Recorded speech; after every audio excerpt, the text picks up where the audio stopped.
school. Cool, we failed. Hello, everybody. Thank you for coming out tonight. I'm Selby, I'm the city administrator. I've been here for about a year. And I came here from Massachusetts where wildfire is not one of the things that we have to worry about as far as climate change and other natural disasters go. Over the past year, I've learned that it is something that we need to pay attention to here, quite obviously, as all of you know. And as the council has impressed upon me as they have asked for us to start having larger conversations about wildfire preparedness and what would happen in the eventuality that a wildfire does come to Leavenworth. The mayor and I attended a mock chumstick tabletop exercise in June that was held in Wenatchee, and I think it was Fire District number 1. It was very informative. We learned a lot. So I've invited a lot of the participants from that day to come to Leavenworth, meet with the council, meet with the public, and explain what has already been done and what will happen as far as preparations for wildfire in Leavenworth will happen when it does get here. So it's a huge topic. And I'm going to hand it over to Chief Kelly O'Brien, the Fire District number 3, who's going to give away out of the evening's presentations. Thanks for coming. Good evening. I'm Chief O'Brien from Fire District 3. I want to start off first, just do introductions. So I'll start with Jason. Jason Reinfeldt, Sergeant of Emergency Management for Chelan County Sheriff's Office. I've been with the Sheriff's Office for 20 years in emergency management for about 2 years now. Tonight, I'm going to chime in a little bit with what the fire department is doing, and then I'll be giving a presentation on what to expect with evacuations in wildfire. My name's Captain Mike Smith. I also work for the Fire District 3 here in Leavenworth for Chief O'Brien. I'm going to walk everybody through the scenario, and I'm also going to cover some of our prevention programs on the wildland side that we've been running for the last 5 to 10 years. Captain Marcus Well, also District 3 here. I've got about 26, 27 years of fire experience, a lot of it in wildland. That's one of the reasons why when I moved this community, I went to the fire department. So I'm going to be interjecting when there is anything needed during the presentation. This is Commissioner Frank. He's one of our 3 fire commissioners. He'll be here tonight to talk about typically the roles that he plays in an elected official from an elected officials. Good afternoon, everyone. I'm Mike Barajas, or my name is Mike Barajas. I work for the Forest Service here in Leavenworth, and I do like assistant fire management officer people. So I do some of the hazardous fuels planning and implementation. So I don't really have a specific presentation to give. However, I will field any questions you guys have that's related to hazardous fuels reduction. It's nice to meet you. Hey, good evening, everybody. My name is John Sepp. I'm the Fire Management Officer for the Wenatchee River Ranger District. I'll be covering the Forest Service response portion of the scenario tonight, and available for any questions thereafter. Hi, everyone. Erica Tacker, I'm the District Ranger here in Leavenworth for the Wenatchee River Ranger District for the Forest Service. And I think somewhere at the end of the presentation, we'll talk about the Forest Service responsibilities when it comes to, engaging with the team, when we have an extended team coming in. Go ahead, sir. Yes, Troy Campbell, I'm Director of the Chamber of Commerce. I'm Jessica Stone, the Marketing and PR Director. Thank you. Go ahead. Might as well get everybody in the room. Oh, sorry. Jim and Debbie Frank. Residents. Residents here. Glad you're here. Robin DeMar, resident. South Purdy resident. Amy McCoy, Assistant Member for Stable. Florida resident. Wish. I'm Josh Callahan, Chair of the Chumstick Wildfire Stewardship Coalition. And we look forward to being more involved with what we're discussing tonight. Bob Keller, I'm with the Chumstick Wildfire Stewardship Coalition as well. I'm Josh James. I'm the fire planner on the Okanagan Wenatchee National Forest. So I some of the fire danger rating indices as well as some of the analytical tools that you might see later on this evening. Right. City Council like to introduce themselves. Sharon Waters, City Council, and on the Chumstick Wildfire Steering Committee. Jason Lundgren, City Council, and thank you all so much for being here, residents and emergency management and fire department. Really appreciate your time. Ann Hesberg, City Council. Thank you for being here tonight. Zeke Reister, City Council. Glad that we finally gathered around. Hopefully, wish we had more folks here, but sure appreciate the effort you guys are making to make this presentation and just plain showing up. So much appreciated. So the good news is typically we can't do presentations in August because we're usually out visiting. So the good news is nothing right now. Tonight, we decided that we approach this a little bit differently and we want to, yes. Could I make a recommendation that you stand at the podium? There's no one on Zoom can Zoom see you, to see you and Sure. the voice in the audience. So we're gonna run you through a fire scenario. In this fire scenario, we have a wind event that comes in, starts a house on fire, and then I don't want to spoil it for you, but it goes from there. And on that, you'll see what different layers of response that we have and responsibilities that we have. Sheriff's Office has, Forest Service has, City of Leavenworth will have. And the only player really missing from the whole group is Department of Natural Resources. So, but we can cover some of that because we work with them. And I will say that we are really lucky in North Central Washington. Because typically when we attack fires, we do it together. It's not oh, it's on Forest Service property, let them go handle it, or hey, it's on district property, let them handle it. You just don't put it out. Then we figure out who's gonna pay for that. So with that, I'd like to introduce Mike Smith to come up and run us through the scenario. If you have questions throughout, just go ahead and raise your hand. Agency folks will be interjecting things as we go on to hopefully give it a little better explanation. Cool. This one? The city scenario bomb. Or that one, yeah. Yeah. Okay, and again, I've tried to make sure that I announce what any jargon is, if I use any abbreviations or something like that, but again, like Chief said, if I use some jargon or something that you don't understand, just stop me real quick and we can explain what that is. Yeah, she's. I'm trying to figure, I'm sorry. I don't know how to move it. How do I move it? I'll put it on. Oh, there we There we go. Okay, go. sorry. Sorry about that. Technical difficulty. Okay, so on July 18th, a wind event occurs in front of a dry cold front producing 30 to 40 mile an hour winds out of the west northwest, gusting up to 50 miles an hour. At 1:30 in the afternoon, a power line is blown down at the intersection of Central and Cedar Street. The lines contact a single family dwelling and ignite a structure fire. The first caller reports down power line at 1:34. At 1:35, multiple callers begin to report the structure has ignited and the fire is rapidly spreading. This would involve initial dispatch of Fire District 3, Cascade Medical, they'll notify Chelan County PUD, and the Sheriff's Office will all get dispatched to a residential structure fire. Sorry, I have to. There you go. It should work. By Cascade Medical, do you mean the ambulance? or- Yes. Okay, Yes, they'll dispatch a medic unit goes out to all of our structure fires to do rehab and things like that. It should be going. I think that's the next choice. CCFD3 first down engine would arrive on scene in around 4 minutes to that location. They arrive to a fully involved structure. The first new engine captain assigns his crew to exposure protection as an additional building is experiencing direct flame impingement. The crews are unable to contain the fire due to the winds. A chief officer arrives and establishes command and orders the crews to go into defensive operations to attempt to contain the fire and also request evacuation to the immediate area. A second and third alarm are ordered for the structure fire. This would bring in resources from Wenatchee Valley Fire, ENIAC Fire and Rescue, Orondo, and Cashmere Fire. Additional CCFD resources would begin to arrive on scene and would immediately be committed to the burning structures.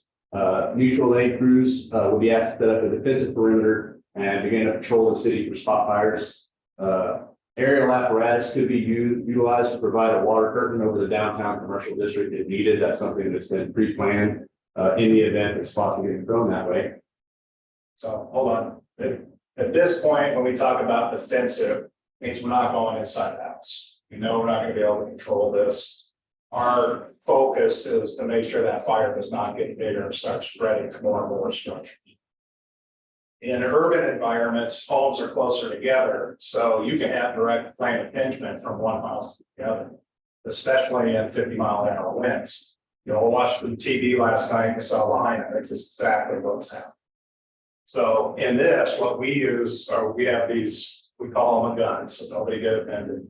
We have these jet guns on the top of our rigs. They use a lot of water. So hydrants are a must if we're going to use those. But we would try to control those flames and the spread of that fire using those jet guns to knock the fire down as best we can. This scenario, however, is not going to be real conducive to us getting an immediate knockdown that would normally occur. The second, third alarm are mutual aid contracts that we hold with every fire district. Every fire district in Chelan and Douglas County has mutual aid. So we can call on them for any fire situation, even a mass casualty incident, where we can get help. And typically what you're going to get from those is both second and third alarm, you'll get a total of 10 engines, probably 15 personnel. For the sheriff's office here as well. On this, we'd be a little bit different than our typical wildland response to a fire in a residence in the city. We respond when we're asked for this, or if we're not assigned other calls, deputies are going to go to a structure fire. And something like this, they're going to start, if it's obvious that this fire has potential to move, they're going to start knocking on doors and in the neighborhood just to let people know if somebody's in the route that this fire is potentially going, they're going to say, hey, you need to get out of here. It's a safety issue, and start trying to move neighbors out. I was on duty years ago when 9th and Commercial, we had the fire at the building in the middle of the night. I can't remember what the building was called. But that was immediately what we did. We're in our cars all the time, so we usually get places pretty quick. And just immediately started knocking on every door as close to the fire as possible and start working our way out. So that would be the initial response you'd see from the sheriff's office in a fire like this. At 2:30 p.m., Rivermont Dispatch receives a report of a brush fire west of Fox Road, and the fire is spreading rapidly. CCFD3 command staff requests a second and third alarm brush response, but due to the structure fire that's already burning, fire districts may struggle to fill those resource requests. SWIC, which is the Central Washington Interagency Communication Center, that handles Forest Service, DNR, dispatch, BLM, and those cooperators get notified. In this scenario, they were able to send Battalion 71, which is the Ranger District Assistant FMO, along with the 2 Forest Service engines stationed here, and half of the Type 2 IA crew, which is a 10-person fire module, get dispatched with a 15-minute ETA. State commits with 3 engines, 1 Type 2 hand crew, and 2 overhead. Their ETA around East Wenatchee is going to be about 35 minutes. Air assets are requested, but with 50-mile-an-hour gusts, the helicopters are going to decline the mission. Fixed wing assets are dispatched, but availability in July, mid to late July, is low due to other fires in the state. Battalion 71, which is again the AFMO from the Ranger District, assumes command of the brush fire, eventually forming a unified command with fire service and DNR. At this time, a request for state mobilization of resources is made, and a mutual aid request is made for what we call immediate need strike teams. This is something that's prearranged with those counties, and we have agreements also with them. So we would request the immediate need strike teams from Grant, Kittitas, and Snohomish County. The ETA of those ready teams is about 3 hours. The state mode resources along with Type 3 incident management team are approximately 8 to 12 hours out. Does everybody understand what state mobilization is? What is? I happen to be the state mobilization coordinator for Chelan, Douglas, Grant, Okanagan, and Adams County. And what it is it's a statewide mutual aid agreement that is run through the state fire marshal's office. And it allows us to order resources statewide to come in and assist. The first test for state mobilization was the 1994 Tyee and Rat Creek fires. So it's been ongoing since then. So that is where these resources would come from.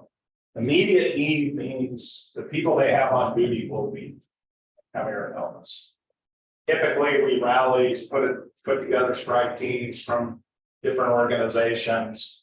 But when it goes to immediate need, which is we need them right now because we're losing houses, then they come immediately. Those are the quickest counties that we can pull from and get here in a reasonable amount of time. Typically, because of the east side of the state is burning, a lot of times it's west side of the state resources coming over to help. And your times are gonna be, some of them have to ride the ferry across. Mhm. So long the commute can be. Chief, Yes. I have a question. When you have mutual aid and there's a response, since you are the home officer or chief, would you assume command over all the resources that are coming in? Yes, I would assume command, but not of the state and federal resources. And that was gonna be another question I was gonna ask them. I'm not aware of the fire services with the Forest Service, so you said that the engines are at the fire district 3, your engines are there, No, they're at the ranger, we're at the ranger station right down the street they're here. right here? Yes. Okay. And So- are they green? Yes. Okay, good. What we get into, like mentioned earlier, I don't know if it's might be back a slide, but we get into unified command, it's called. And that's where, so John and I might be unified in command, taking care of this. And so that we basically get in the same pickup and the same room to make sure each other knows what's going on. He takes care of federal responsibility and state. I can explain that a little bit. Sure. And then I take care of everything else. So a bunch of us with the state and federal agencies have a delegation of authority when it comes to being incident commanders on any incident that comes up. So with that, we're able to manage those resources and engage appropriately for these incidents. So like DNR resources can come up and work for John. Without an issue. Or John, Forest Service or ourselves can attack a fire on state ground, even if they don't represent. At this time, a 3-hour firefight is going to occur. They're going to get after it. The evac notification and evacuation levels will be upgraded as the incident progresses. Those decisions will come down from the unified command and get turned over to the sheriff's office. So we're going to kind of break for a second here and let Mr. Scott do that on the fly. Yeah, so this won't be my presentation. I'll do that later, but just on the fly, usually the fire comes out, I'm off duty or I'm down in Wenatchee at my office. First thing I do when I go to respond is say, where's fire command? And that's the first place I go to. Second best option, reach them on the phone, which usually is not very easy. So I tie in with fire command and talk about what the hazards are, where the fire might be going. And we determine what type of evacuation levels are needed and what we're capable of doing at that time. So obviously the most severe threat, we're gonna get the notifications out to first. And giving deputies, law enforcement out there knocking on doors for the most threatened homes. And kind of work our way out from there. Also at that point, start getting, putting out our notifications, which I'll talk about a little more later. So I had Jason in a command post and John and I decided, okay, this thing is getting beyond the footprint of what our evacuation is needed. We set these management action points that once that fire hits that spot, then they automatically go into a different mode of evacuation. And they start saying, okay, now we're at level 3 where we were at level 2. That's how that progresses along. I have a question. What do we do with the tourists, or does that come later in your presentation? So it's a unique thing. It's a really challenging thing to do. So we start having something right in town that's starting, not moving away, but moving towards the city. We're going to start using our emergency alert system. We're going to be doing that anyway here and start to give instructions with the EAS emergency alert. We're also going to start showing up at hotels and that type of thing. If we need people to get out, we're going to get them out and we'll work with all of them. I know we can also call the chamber and start making phone calls, whatever network it is you have, to get people moving as well. So we use everything we possibly can. Our notifications are pretty redundant, different avenues. And the best way to do it is door to door. So if at all we can, yeah, we do. Okay, so as far as the Forest Service response to the situation, as identified earlier in the scenario, I would definitely send my assistant fire management officer, the battalion chief. I'm gonna send everything I got essentially to do something of this nature. And then I'll probably stay a little bit separate. I'm gonna be working with Kelly. I'm gonna send those guys out there to get some situational awareness, start defining some values at risk, come up with a plan and a strategy that's gonna work for us, it's gonna be successful. And working from there and going forward with that. Then I'm gonna start making some notifications. I'm gonna let Erica Tacker know, our district ranger. She's gonna make her notifications up the chain of command. I'm gonna notify our forest duty officer as well. I'm gonna be talking with SWIC, our dispatch center as well. We're probably gonna be ordering heavy on a lot of resources coming in as well. And start to work through that. Still in my mind right now, our incident complexity analysis and start through that process. The other thing that all three of us would do, that we haven't mentioned yet, it's probably brought it up, say anything, is because of the type of messaging that needs to go out in the fire and the work, or the Chelan, is we got to get PIOs engaged immediately, so we can start getting messaging out and people understand what's going on. For all three of us, yeah. Putting on my other hat as a public information officer for the Forest Service, I would be working with Jason Reinfield, somewhat hand in hand, messaging the same message that the Chelan County Sheriff's went out. But then we would also be incorporating any messaging for people recreating in the national forest, whether we have to evacuate, die sick, or other areas like that. But we would work together with those messages that would reach it out. Yes. I'm curious, I don't have an answer to this in terms of how many engines are right here that are available with Fire District 3 and your resources right here, and how would you call up, your reserve firefighters? So we all carry these pager. And dispatch tones sets off the tone that sets off the pager and it announces what the incident is. So we'll, in this type of scenario, on the Suncrest fire, I had every piece of equipment out of the station and sent them back. So would that be quick engines? 15. Oh, wow. Okay, very good. And what about firefighters that would be available? That's the key. The engines don't leave without them. So if we can get firefighters, I mean, we've probably got 30 numbers. Okay. So getting them in and hopefully they're in town to help us out. And then what about the force? Sure. So we're not as heavy as that as far as apparatus goes. We have two engines. We have a Type 3 engine that has 600 gallons of water and can be PTO driven. And then we have a Type 6 engine, which has an external pump. It doesn't have quite as much pump capacity, but has 300 gallons of water. Pretty effective, but hard to use for, doing defensive things like that around structures. And then we have a 20-person IA crew, Type 2 IA crew. They're very effective, get a lot of work done quick, very efficient manner. And then we also have some other resources around this year. We're fortunate enough to have a fire dozer that we can use for initial attack and repair, anything like that. So then utilizing, going through SWIC, ordering resources, getting state engines here. They have a number of engines as well. I'd say they have 8 staff this year.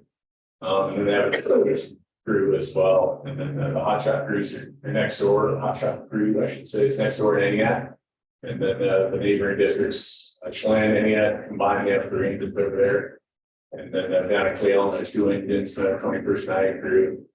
We have a number of aviation assets as well that are available to us at SWIC. But with winds like this, it's going to be hard to fly aircraft on something like this. Thank you. We had a council member on Zoom who has his hand up. Marco? Sorry, I'm at a family gathering and I'm just trying to find a quiet place in the house to go. A bunch of Germans making noise. Yeah, I had a few questions about the history of wildfire in our state and in our area. I personally fought fire at the 2015 Sleepy Hollow fire, and that was a 7-alarm fire, I believe. And we lost about 30 homes and 5 commercial structures. So what I'm getting at is when we experience extreme fire behavior, And we have what Chief helped us understand better at a previous council meeting, something called a conflagration, where several structures catch fire due to either direct impingement, exposure fire, or just ember fires, which I think is the biggest risk. And that's kind of what we're seeing in Maui right now, and what we saw in Fort McMurray and in Ventura. Heavy winds, extreme fire behavior, and embers. Do we have a strategy beyond firefighting foam to protect these structures when we know the forest is on fire? We're going to get an ember storm. We're going to get a column that's going to fold on us, that kind of thing. I've been fighting fire for 10 years. And how can we respond a little more effectively than firefighting foam lasts like 2 to 3 hours? Is there a better solution for us to protect the homes that we know are going to get hammered by embers? Leavenworth has potentially 30 to 40% of our homes are not ember resistant and would jump right into a conflagration and would really overwhelm any resources we have, and other resources might not be available in these kinds of conditions. Is there any option for higher levels of prevention? That's my question. So he's asking if there be like higher levels of prevention you can do, basically. In those situations, there's not a lot of firefighting you can do with 50-mile-an-hour winds and such. Well, home hardening is the best thing you can do, and it is basically take your homes that were built several years ago and you bring them up to date. You make sure the eaves are covered. You make sure your attics, holes into your attics and vents are covered with a fine mesh. Make sure you got your wood piles moved. I mean, it's the same stuff as fire wise for inside the city as it is outside, except for the vegetation separation. You can't meet that because you have to tear down your neighbor's home. So that is the best defense against fire. But in 50-mile-an-hour winds, I'm not sure anything's going to help. Well, I mean, I know that, you know, if you get the foam on a couple hours before the fire, you're in pretty good shape because the embers can't get in. But I know foam goes away pretty quickly, and you can't protect 30 homes. If I was given an engine and saying you got these 50 homes to protect, I don't know, how I would manage that with foam. And there are some better gels out there. And as you know, Chief, we have a fire retrofit grant that the city puts out. Is about $50,000 right now, and we've been discussing bringing it up to $200,000 or $300,000 to engage those homeowners and help them get their homes fire-wise. That's really, I agree with you. That is the best option for getting homes ember protected. But like we're seeing in Maui, like they saw in Ventura, California, in 2017, I was on that fire as well as part of the Washington State Strike Team. They lost 8,600 homes, and those were resources from all over California, Cal Fire, and like Oregon and Washington. And I feel like once we get overwhelmed, and you guys are doing a great job talking about evacuation, because that's the first thing you want to talk about there. I believe my calculations spoke to about 10 Class A fire pumpers, fire engines, structure protection would max out our water system. And that may not even be enough for a conflagration. So I'm just curious if there are the technology of gels I've looked at, potentially 8 to 12 hours of structure protection from embers.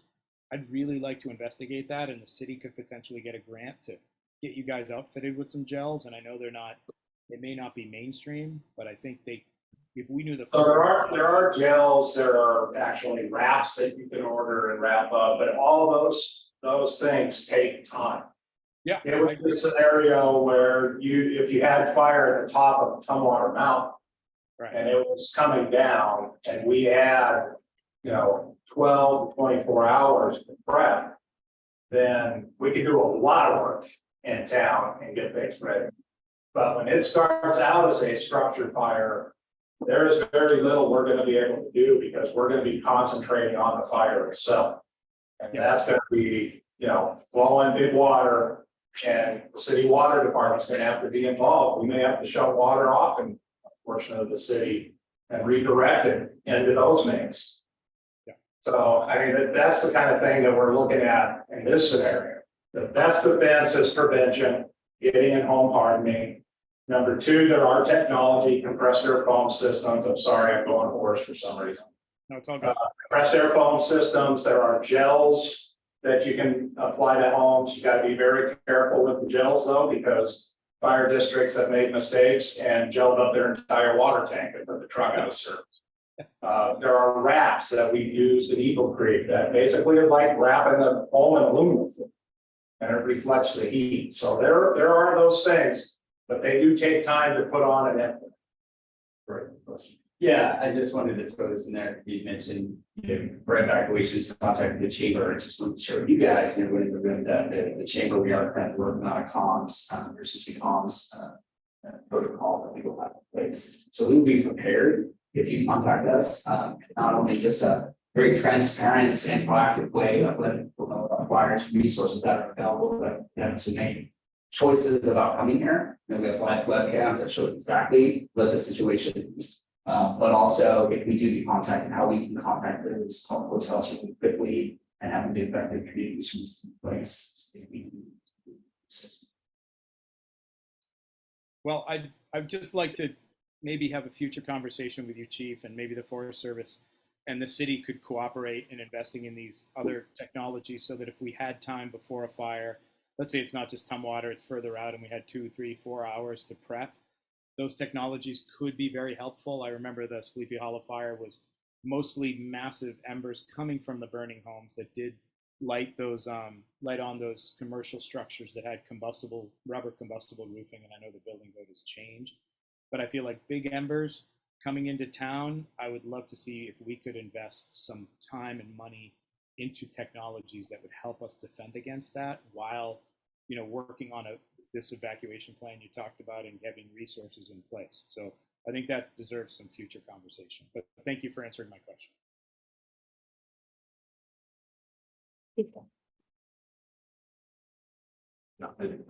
Oh, Fire's not out yet. Yeah. click on here. There you go. Okay. Okay, sorry. At 8:00 PM, Rivercom, and let's go back, kind of get the time frame back. The end of this one, we were about 2:30 in the afternoon. So this is several hours later, while they've been engaged in a pretty intense firefight, with the original fire. Rivercom dispatch receives a report of a spot fire at the top of Posey Canyon, spreading quickly. And for those of you who don't know, Posey Canyon is kind of just a spot road. It's, a couple trains over, again, further east than Suncrest Road. And, but with, resources stretched to the limit and crews committed to structure fire and brush fire on Fox Road is threatening structures, resources are slow to arrive. Fixing assets are reassigned to attempt to slow the fire and protect structures. But again, for that, notice the time, it's 8 PM. July 18th this year, sunset was at 9:30, so you're not going to have those resources very long. So Fox Road Command takes command of the Posey Fire as a fire complex and begins reassigning resources to Posey Canyon. The state mobilization immediate need resources begin to check into the fire and are to be utilized to back up local resources on scene and respond to any new starts.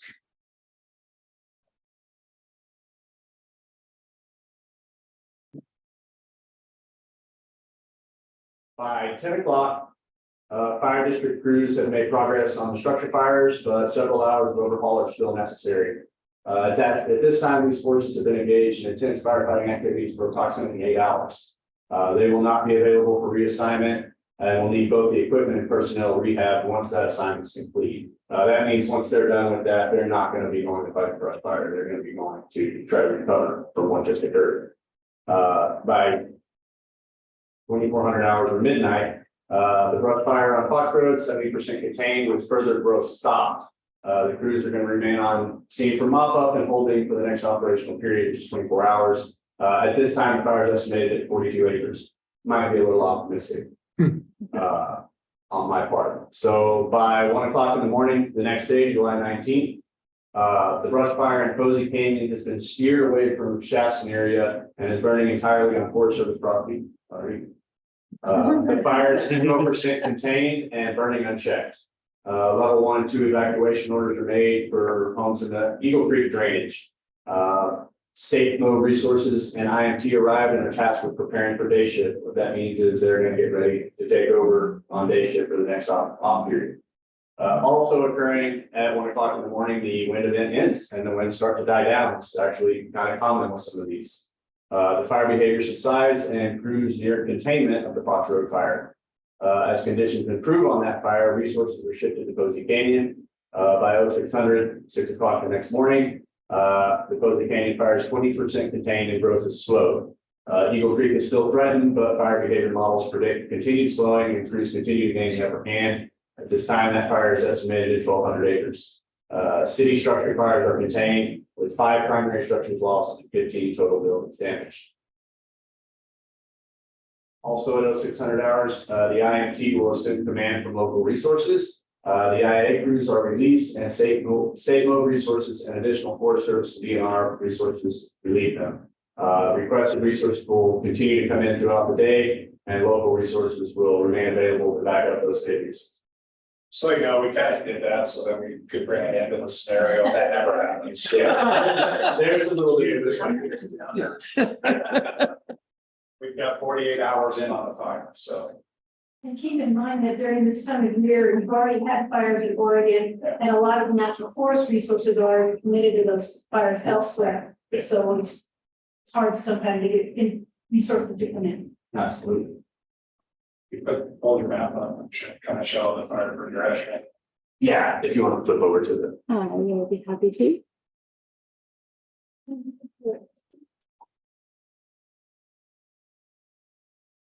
Oh, yeah, again. Just hit the red button, but yeah. Oh, so right down in this area.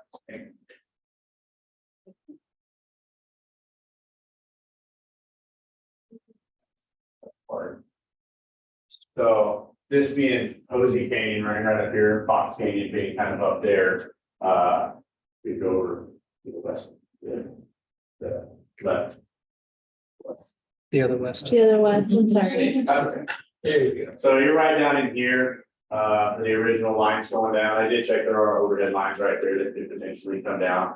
And the houses on that area are pretty close together, close enough that you could get the dogging and the congregation. And so structure fires do tend to put off excessive amounts of spots. Spots for fire brands come from really any type of intense heavy fuels. And a structure burning is just a really big, intense, heavy fuel. So that would have been a concern, but again, spotting in these conditions, heavy winds, mid-July, very dry, they can spot great distances. And so the first spot occurred right up here in Fox Canyon, Fox Road area. And of course, it's going to kind of want to spread up canyon and also with the winds, obviously topography and the weather affecting it. And then that could potentially put the spot over towards Posey Canyon off to the east a little bit. And that's kind of how it progressed. And again, in those kind of conditions, it's wishful thinking that by the next day, this would be kind of over with. It's wishful thinking that fire on Fox Road would be contained. But again, like Chief was saying, we kind of wanted to wrap it up so you could see what the end of it might look like without making this last several hours. But the chances of those fires being controlled in that period of time is probably not great. So we want to pop back over to that. And we can, the next part of the PowerPoint, we're just going to talk about some of the primary responsibilities of some of the suppression agencies and the sheriff's office, and then some secondary duties by other law enforcement. Yes. Yeah.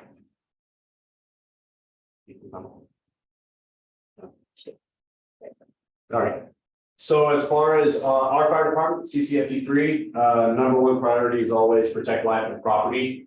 The second thing being, let's suppress the fire. Beyond that, it's incident organization, being part of the ICS system, making sure we're utilizing ICS properly to organize the incident and ultimately stabilize the incident. Also to disseminate incident command information through our PIO and Schmidt. And we'll talk a little bit. She would also be a member of what we'll talk about in a second. So we call it JIC, which is Joint Information Center. And that just gets the PIOs together in the same room, kind of like talked about earlier, to make sure that they're all giving out the same information. You know, if the decision is, hey, we don't want people, coming into town, say, hey, stay away. We don't want one, outlier kind of coming with different information. So the JIC brings everybody together just to make sure we're getting the same messaging. And then also we're going to participate in recovery efforts, everything we can do after the fire, after things start to stabilize, to sort of return to normal, help people out, however we can. As far as TCSO, their number one priority is obviously going to be preserve life. They're doing evacuations. There's really no more important thing than protecting people, keeping them safe. They're handling evacuation of the affected areas. We talked about how Sergeant Reinfeldt is going to be part of in the command post, participating in ICS with us. Also, they have their PIO that's going to be part of the JIG, kind of getting out that initial incident information. They also do the isolation of the incident, block the roads off, start things like that.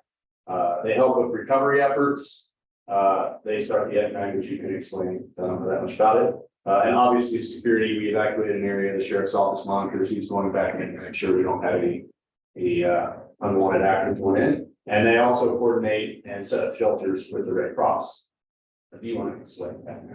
Yeah, I can elaborate on a couple of things. The preserve life, that's obvious, just like I said, with the fire when it started in town, our deputies on duty in the area, they're gonna go right there and start getting people out of their homes if they're the fire. And then it just extends from there to wherever we need to. Evacuations, we handle that. I'll talk more about it in a little bit. Participating in the ICS structure, we're tied right in with the fire command. One of the things we do that's really big with the PIOs, we have our emergency management Facebook page, and it's crazy. That has 40,000+ followers. It's one of our best ways to get the messages out, and it's another good way for the public to chime in if they have some concerns as well. We do actively monitor that during fires. It's a great asset for us. But we'll tie in with Robin, with Jill, the county PIO. It might not be a JIC where everybody's in the same room, but everybody's on the phone putting out the same message. Likewise, when the incident management team comes in, we tie right in with them. One of the really good things we do with our PIO is we tie in with our county GIS, and on the evacuation form that we hand out, if we're going door to door, and also available on a link on our website, is the county GIS emergency map. We tie in with them right away, and when we have evacuation areas, those evacuation areas are color coded on the county map. It's actually to the point where you can type in your address and see what evacuation level your home is. So it's really beneficial just to get a picture of things. Roadblocks, when we have a level 3 evacuation area, talk about it more later, we mount a roadblock, staff it with a deputy, just to ensure all the property owners and residents are getting in the area. And the FMAG fire management assistance grant. That's how our agencies can get reimbursed on our costs on a fire if it meets the standards to go FMAG. And so once we start getting a lot of level 3 evacuations, we're going to be on the phone with the state and probably with the commissioners to get an emergency declaration declared and start the FMAG process, and eventually it'll either be accepted or not. And we usually find that out on a big fire within 24 hours or so. And then if we have level 3 evacuation, we're automatically tying it Red Cross to set up a shelter for displaced people. Question. Yes. Similar, the one I asked before in terms of resources. You were saying that you would deploy, the available people I'm sure that we're on the streets right now. How many is that? So with the sheriff's office, it's not a lot. So, if it's a weekday, it's a lot better because we have all the non-patrol personnel that are working. We have detectives, myself, that are just already on duty. But on a weekend, you could have 2 working out in this area, 1 Cashmere, Wenatchee, possibly a second, and then maybe 3 up in the Chelan area, and a lot of Forest Service deputy out as well. And so it's just like kind of like when you have a heavy hitter in baseball and you adjust the outfield around, you're going to adjust patrols around. And then the key thing that we have working for us is relationships with other agencies. So when we need personnel, we're going to call state patrol. And state parks is through the same, dispatch center. And we're gonna start requesting them. A lot of times they're gonna offer the help when they see it going on, and they're just gonna respond anyway. Wenatchee PD, they might handle our calls that are in the valley area, Wenatchee Valley area, and so we can bring ours out. And they could even send some officers out. Douglas County might send a deputy or two. We're just gonna slowly start bringing in whatever we can, and then also pay out deputies from home. Just to get the staffing that we need to have in this. It gets pretty intensive, staffing wise. And then from a command point of view, would you still have, you would assume command for any resources that you run in? Yes, yeah, and that would be just tying in with fire command. Usually state patrol is gonna come with a lieutenant or a sergeant, and so whatever we need done is gonna be relayed to that sergeant or lieutenant. And they're gonna put their personnel on that task. A lot of times they'll just blend right in with us and just all the other same command. Marco's got his hand up again. Marco? Yep, just quickly, Chief, could you kind of describe a little bit the resources available for from B&L Railroad? I believe we used them in the past, and they have some wildland firefighting cars and some 50,000 gallon tanks that could come up by rail in case of fire up the Chumstick drainage and the North Road area. Is that always available to us, and like how far out are they, and what kind of heads up do they need? You can order the fire train. That helps you about 200 yards in each direction. They can bring you water, and they'll spray water. They came out for the Songbird fire and couldn't get it to work. So it's not really a resource, you want to count on too much. And their priority is also to protect the railroad. So if there's get railroad ties burning or something like that's their concentration, is their infrastructure and their resources. They are willing to help us wherever they can. But again, they came out for Songbird and it was in May, and I don't know if they had taken it out and fired it up yet. It's a good work. So we have used DOT resources in the past where they bought water trucks out for us and stations so we can use. I'm just curious, I didn't hear, where is that train located? Where does it come out of? I think, and I don't know for certain at all, with any certainty, I think it's in Everett. But there's a station, I assume BNSF has them all over the country. They, on the Bull Creek fire, they have a pretty significant firefighting force available. But they stay on the railroad tracks. They have the ability to go through, they spray retardant on all the trestles. They'll spray retardant on grass alongside the tracks. And they were very effective at protecting the railroad infrastructure. Yeah. Again, they'll let us use water. I mean, they'll give us water if we need it or something like that. But again, their focus is on protecting that rail line. So can't really, if they're needed somewhere else, they're going to take off and they might not be there to get back. And it's that, do they run on the tracks? Is that? Yes, it's a firefighting train. So if you call them, they're a couple hours away. Oh, yeah, at least. If they're at their Everett. And there's not another train coming. Yeah, I understand that they focus primarily on protecting their assets. I get that 100%. However, with their 50,000 gallon tanks and considering how little water is available up the Chumstick, I don't believe we can draft effectively from Chumstick Creek. They might create a great resource for our tenders and for our engines for a some kind of refilling station as opposed to a porta tank or something like that. And I know North Road. I mean, we could have fire up and down the valley, so anywhere near the railway might be a helpful place for them to operate. I was just looking at another potential resource to give us, the badly needed water during these extreme times. Yeah, it's for sure a tool in the toolbox that we kind of keep in the back of our mind. But again, it's something that is unreliable and does take a long time to get it into place. But yeah, it's something to keep in mind. All the plan.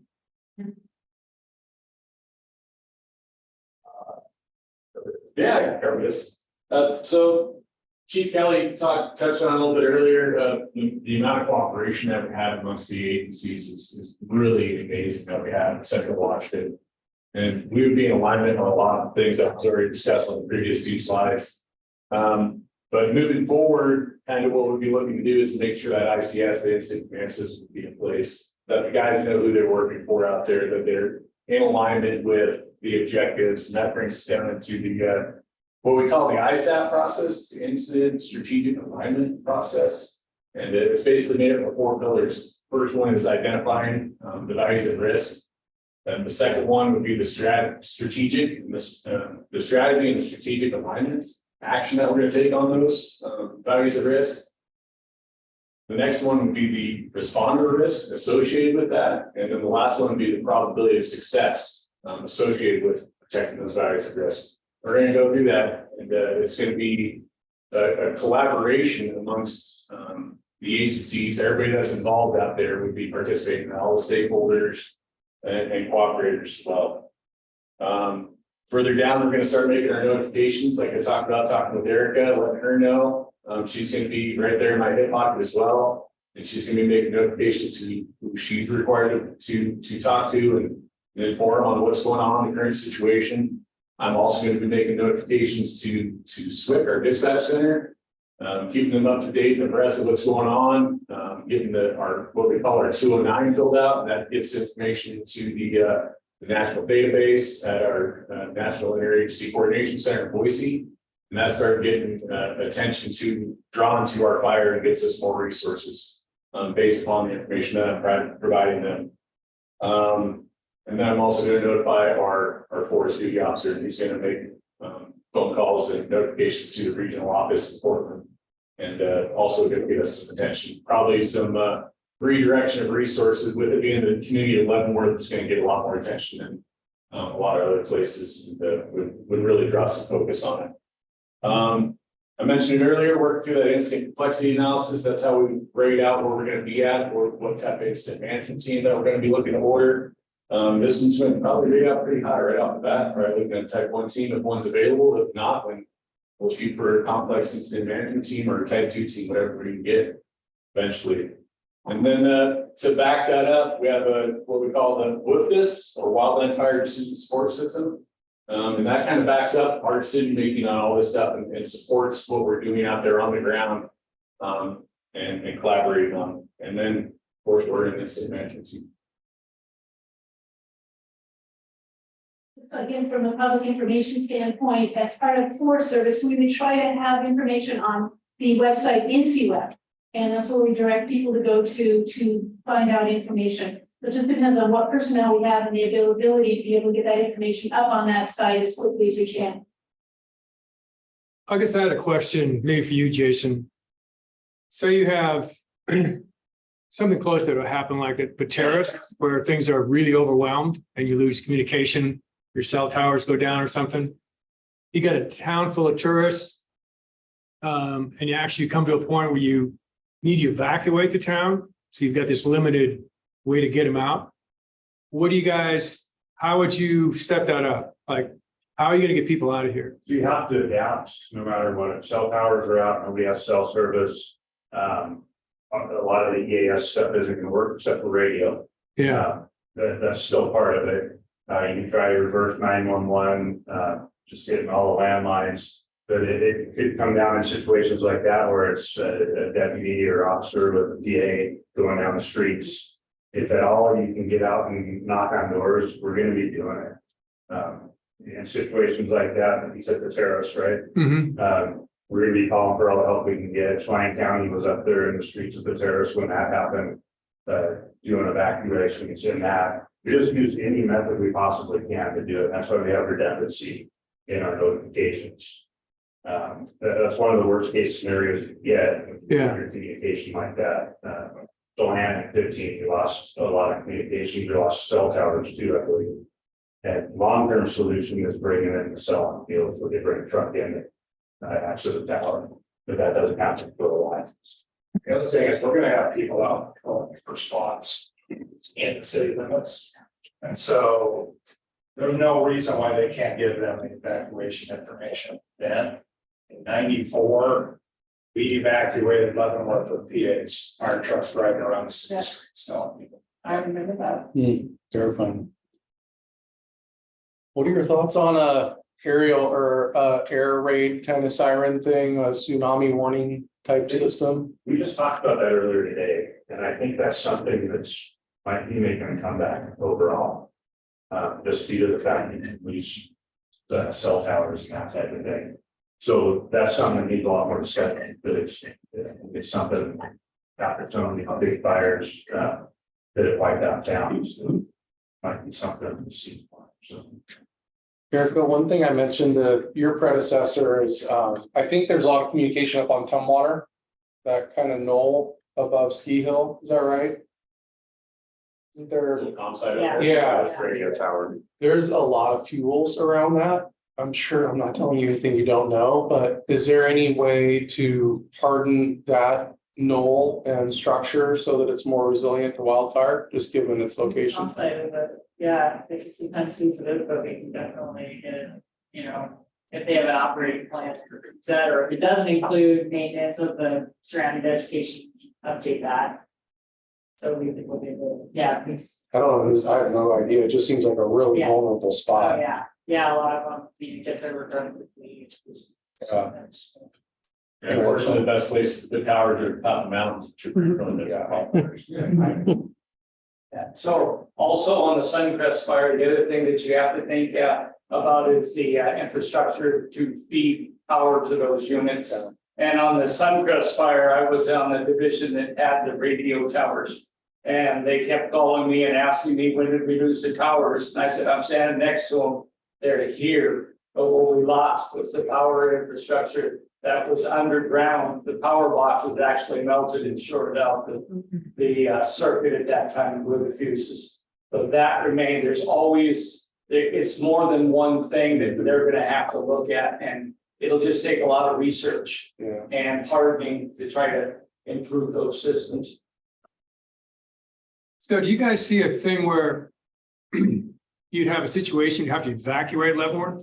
And what my question would be was, how do you get people out of here? I mean, like, you got the highway, so do you have a plan? What's your plan to get them, if it came to a point where you had, I don't know how many tourists are here on the weekend, but how would you get them out of here? Or would you try to just have a shelter in place? That's what I'm kind of driving at. Both potentially. There's locations within the city of Leavenworth that are considered refuge areas, high school, Alpine Lakes, Pest Hall parking lot, Safeway parking lot. There's a few of those spots around that are obviously not enough for everybody that's going to be here. But it's definitely something that could potentially happen in a major scenario where you have to get everybody out. And Leavenworth, I've spent a lot of hours in meetings on traffic control with the city of Leavenworth. And it is there. It is, geographically, there's not a lot of ways in and out. So one of the things that we look at is getting the help of state patrol and DOT and limiting access into town so you can expedite getting out, only allowing emergency response in. One of those options is closing Highway 2 at the Y and just only letting traffic out of Leavenworth. Likewise, maybe even as far as Coles Corner, closing Highway 2 eastbound, just so you can have the best way possible to get people out of town. I believe in the 15 fires in Chelan, I think we had 97 closed for a while at Pat and Mike's before getting it down to prevent more people from getting into it and start sweeping across the south side of town. So it's a lot of people, and it's a major thing to do. The best way to do it is if you can stay ahead of it. If the fire's on the edge of town, and then you start getting people out before it becomes an emergency. There's a lot of things that get factored into that decision too. In a tourist town have a major impact on the city. So that's our biggest thing, is making sure roads are clear to get out. So you would probably, that would be the issue where you just both lanes are open to get people both out. That's one thing we've thought of. We talked about it in our other meetings for Christmas lighting. If we have a major event, that's a mixed bag. Is if you have both lanes going out, emergency response isn't getting in. So one of the better plans is just to make sure nobody else is getting in, and keep traffic flowing out. And even for those closures, traffic control can prioritize outgoing traffic. If you're holding up If the Y, if you're holding up westbound traffic on Highway 2, and it's backed up for a couple miles, so be it, as long as we're getting people out of line. Safety. This is for Kelly. I don't know anything about alpine coasters or anything like that, but was anything checked when that was put in that they can't have a spark come off a wheel or something and set a fire to the hillside? Know the answer to that. Okay. Find out the answer to it. Ask Dave, let you know. So I don't know the answer to that. Okay. I have a question. Go ahead. I don't know if you could hear me. You say that there's like spaces that people could go to, like Safeway parking lot or the high school or that. Would it be thought to look at maybe some green spaces that have really good irrigation water, orchard water, that you could just turn the sprinklers on full on those green spaces and people could just hunker under sprinklers if it was really kind of like a quick and intense fire? Yes, we identify in our structure protection plan areas, we call them areas of refuge. That Yes. we can folks in until we can get the roadway clear as we back. Would the pool be one? Well, Well, I mean, that's not a bad area, water, grass all around, Yeah. concrete, water, so. That would not be bad. A resident here in town, I work for an excavating company. I was wondering if there's any thoughts, like, is there any way to use the irrigation ditch? Is there a big enough hookup to fill water trucks or whatnot from it? Is that ever been thought of? Because that's a huge resource. Water when it comes to fire. And I know you'll all have too much to do. I appreciate all your agencies. There's a lot of private resource, logging companies and excavating companies that aren't signed up with the Forest Service or somebody. I have no idea how you would coordinate that, but there's a whole lot of water trucks. Because of the summer dryness for us to compact dirt. So there's a lot of private resources. It's not signed up and nobody knows about, but could be great for, just an instant response to we're right here. Yeah, and in emergencies, there are allowances for us in the law to hire those folks right on the spot. As far as icicle irrigation ditch, probably most of that ditch is going to be, somebody with a portable pump. And if we had fire in that vicinity, we would definitely use the ditch if we needed. Yeah, I just didn't know if there's some place that a pipe comes down the hill where it's like, you can go there with tenders, just no. That's situation. So what we use is water tenders that shuttle water. So they'll come in, they'll dump in a tank, they go back and get more water. Sure. And we get all the resources in the county to come up with their tenders, we just start with rotation. To the point where we've done that for helicopters, if and when they're too far away from the Wenatchee River. Yeah, set they for that that stuff. to the pool when they come in. Yeah. Thank you.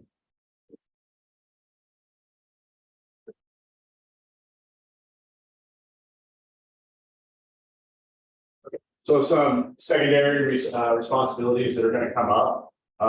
We're gonna be asking the city of Leavenworth, Public Works, road closures, getting with them on, letting them know. We're gonna be taxing the water system. Not only taxing the water system, but we're gonna lose power. We'll probably have power shut off on that side of town.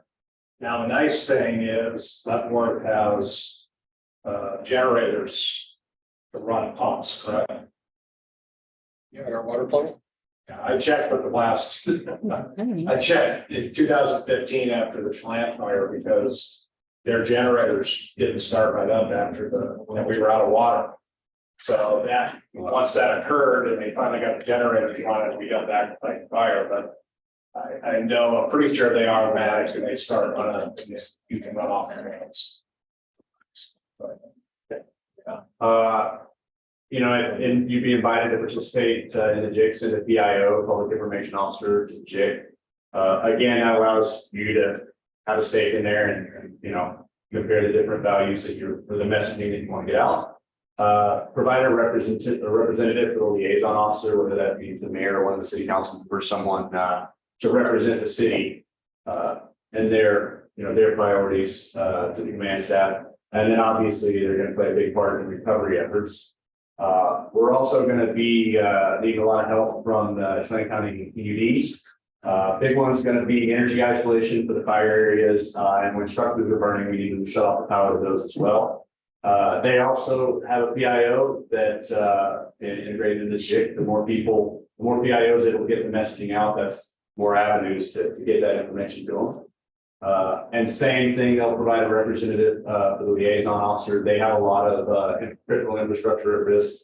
And a lot of that stuff, they don't always want us privy to ahead of time for security reasons. So they might have things we don't know about yet. And they may also provide crews for fire protection of critical infrastructure. And then after the fire goes through, obviously they're going to come out to repair anything that got damaged. Mike, we had one more hand up on Zoom. Andy Day. Yeah, howdy. I'm a new resident here in Leavenworth and appreciate all the efforts that you've made for preparing for and responding to the eventual wildfire in our community. So thank you all for that. A question specific to the PUD role and thinking specifically about trying to prevent a conflagration from beginning. True to the scenario tonight that you've been talking about, as well as many large fires that are often caused by down power lines. Wondering about, is there a plan or have there been discussions with PUD during red flag situations with known high wind events forecast to proactively shut off the grid? This is what they've been doing in California with good success. I'm curious about where that stands in Chelan County. So PUD has a pilot project, this is Chief O'Brien, PUD has a pilot project over there. And that runs the Lake Wenatchee area down through part of the Chumstick. And I know they're evaluating doing that countywide. Good, thank you. Good to hear. May I tag on to that? I was thinking something similar in regards to PD, in terms of their infrastructure. Are you aware of certain parts of it that seem more at risk to causing ignition? Whether it be old power poles or proximity of lines to structures, things like that. I mean, I look down. What we get is on them. Get a wind event either in the city, it's actually been trees toppling down. Several years ago out here, we knocked down about 4 power poles. But out in the county area, it's typically tree limbs. You get wind strong enough, the limb hits on the power pole or breaks off, lands on the power line, embers drop down to the ground, and you got a fire. Thinking how we have home assessments available to us through the fire department. I was just wondering if the PUD or the fire districts have done similar evaluations with their infrastructure and found kind of the higher risk. We are not doing that with PUD. I know the PUD is out doing pole treatment for preventative. They actually ran a test of different poles and different products to prevent fire spread on their poles right over our training rooms. So we got to participate in that and watch it, but about as far as I know, that is all they're doing. I know annually they have tree cutters going out and doing reduction of that. We're talking with them about hardening their line on Forest Service. Oh, I've heard about So, some of that. I mean, within a couple of our kind of bigger planning areas, it's definitely an area, yeah, we're looking at to allow beyond their right of way, to have more thinning going on. And they're upgrading poles and some of our stuff also to metal and. Isn't that how the big fire in California started, but 4 years ago? Was it we burned Paradise Town? Yeah, the Paradise Fire.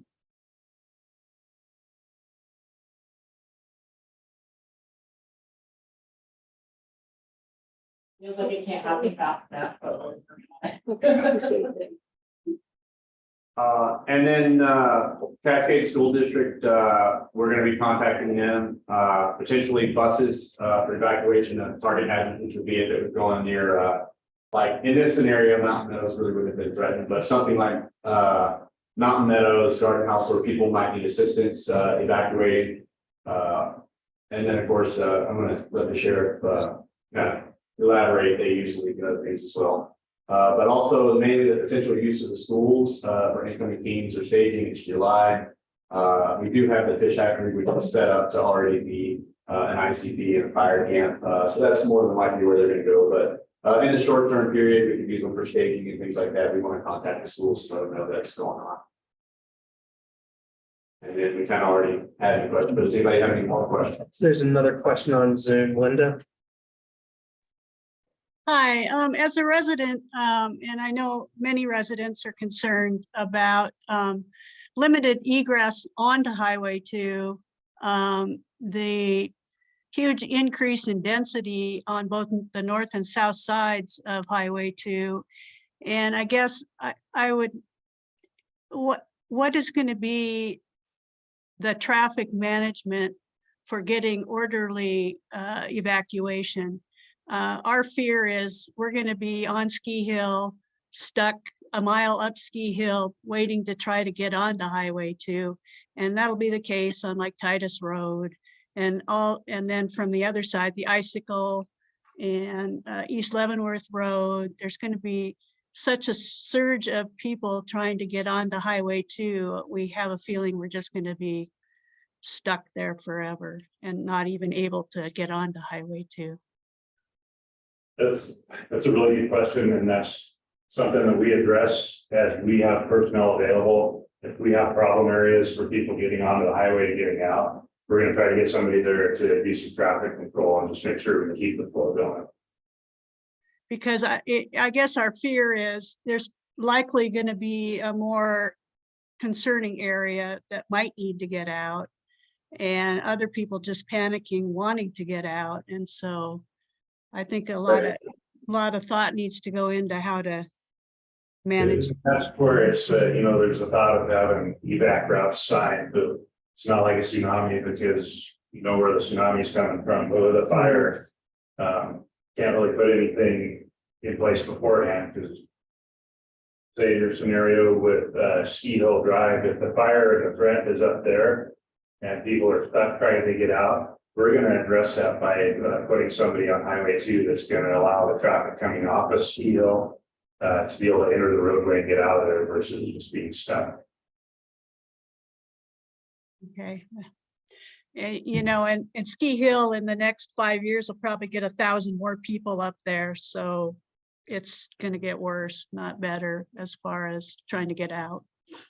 Right. These are really dynamic situations and we just have to constantly adjust throughout the incident. But sometimes the fire moves right by an area or sometimes it sticks around and we have a real emergency as far as getting the numbers out of it. So we just have to adjust to what the condition. Yeah, I think that's going to be very difficult to not have gridlock on Highway 2. I agree. But we do our best and just to keep things open and get the traffic flowing. Thank you. Yeah, but I have a question and an observation of sorts, and that is the communication. I've heard a number of acronyms for the emergency broadcast systems, or the IPO was talking about Facebook and how the information gets around.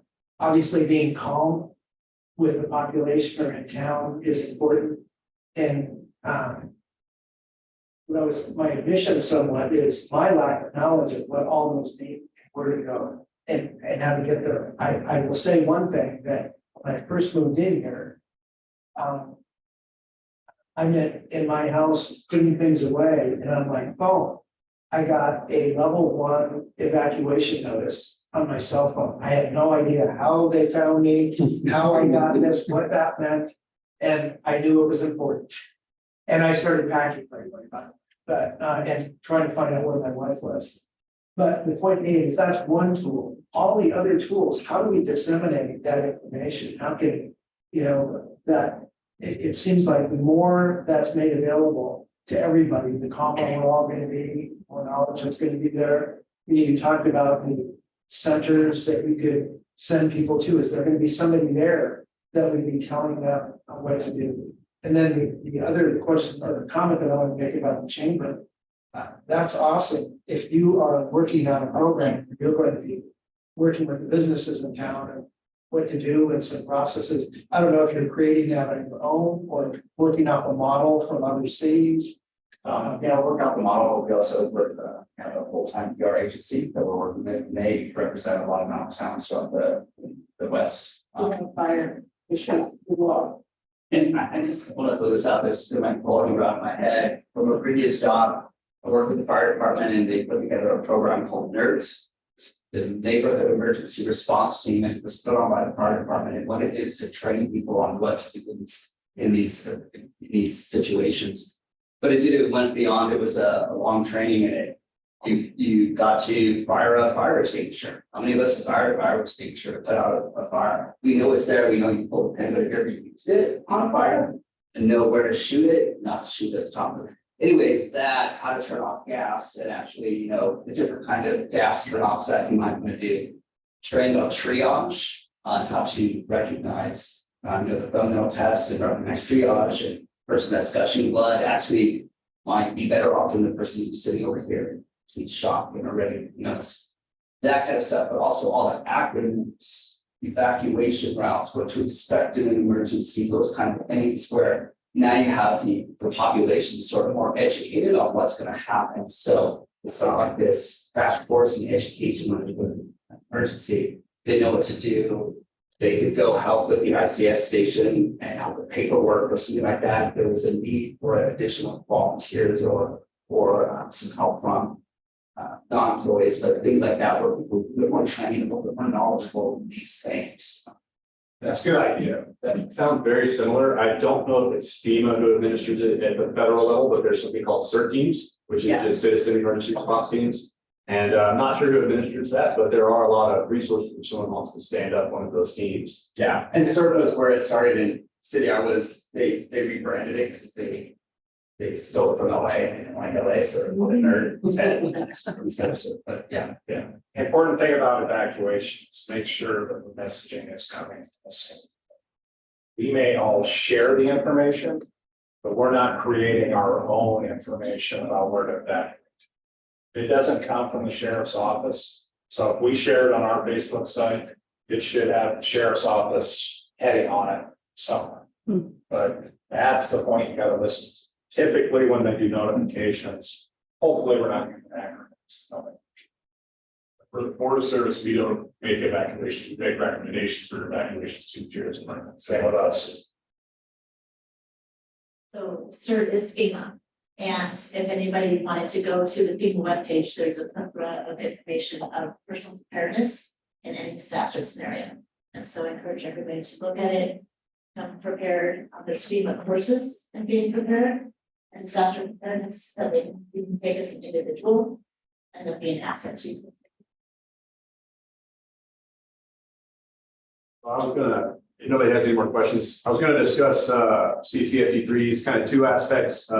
Prevention, which is what are we doing to prevent these type of big events from occurring, and also preparation, what have we done ahead of time to sort of prepare. Can you pull up the structure protection thing? Yeah, that PDF.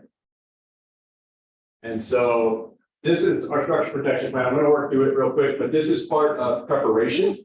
Okay, I'm just going through it, sorry. Sorry. That's it. And we'll talk, and again, this is preparation. It goes along with the map that I'm going to show you after I kind of go through this, because this explains what you're going to see on the map. So it kind of makes more sense to go in this order. As far as prevention goes, every year, usually in the spring and fall, we have an agreement. We have a representative, Jake Park from the DNR, who's very proactive that I work with, and they fund for us to go out and do those chipping. We did 2 weeks of chipping this spring. We're planning on doing another couple of weeks this fall. They also help fund us the home assessments. We've done hundreds, or probably approaching thousands in the last 5 years through different avenues. There's Wildfire Ready Neighbors. We used to use, an eye auditor that Andy Schmidt had created. So there's many different avenues, but it's pretty much all a lot of the same messaging. We're asking people to do the same things. And then in addition to that, Annie, originally, I think that was 2015, 2016 years. She got a large $750,000 grant from FEMA. They did a lot of work. That was up it's all over. Yeah.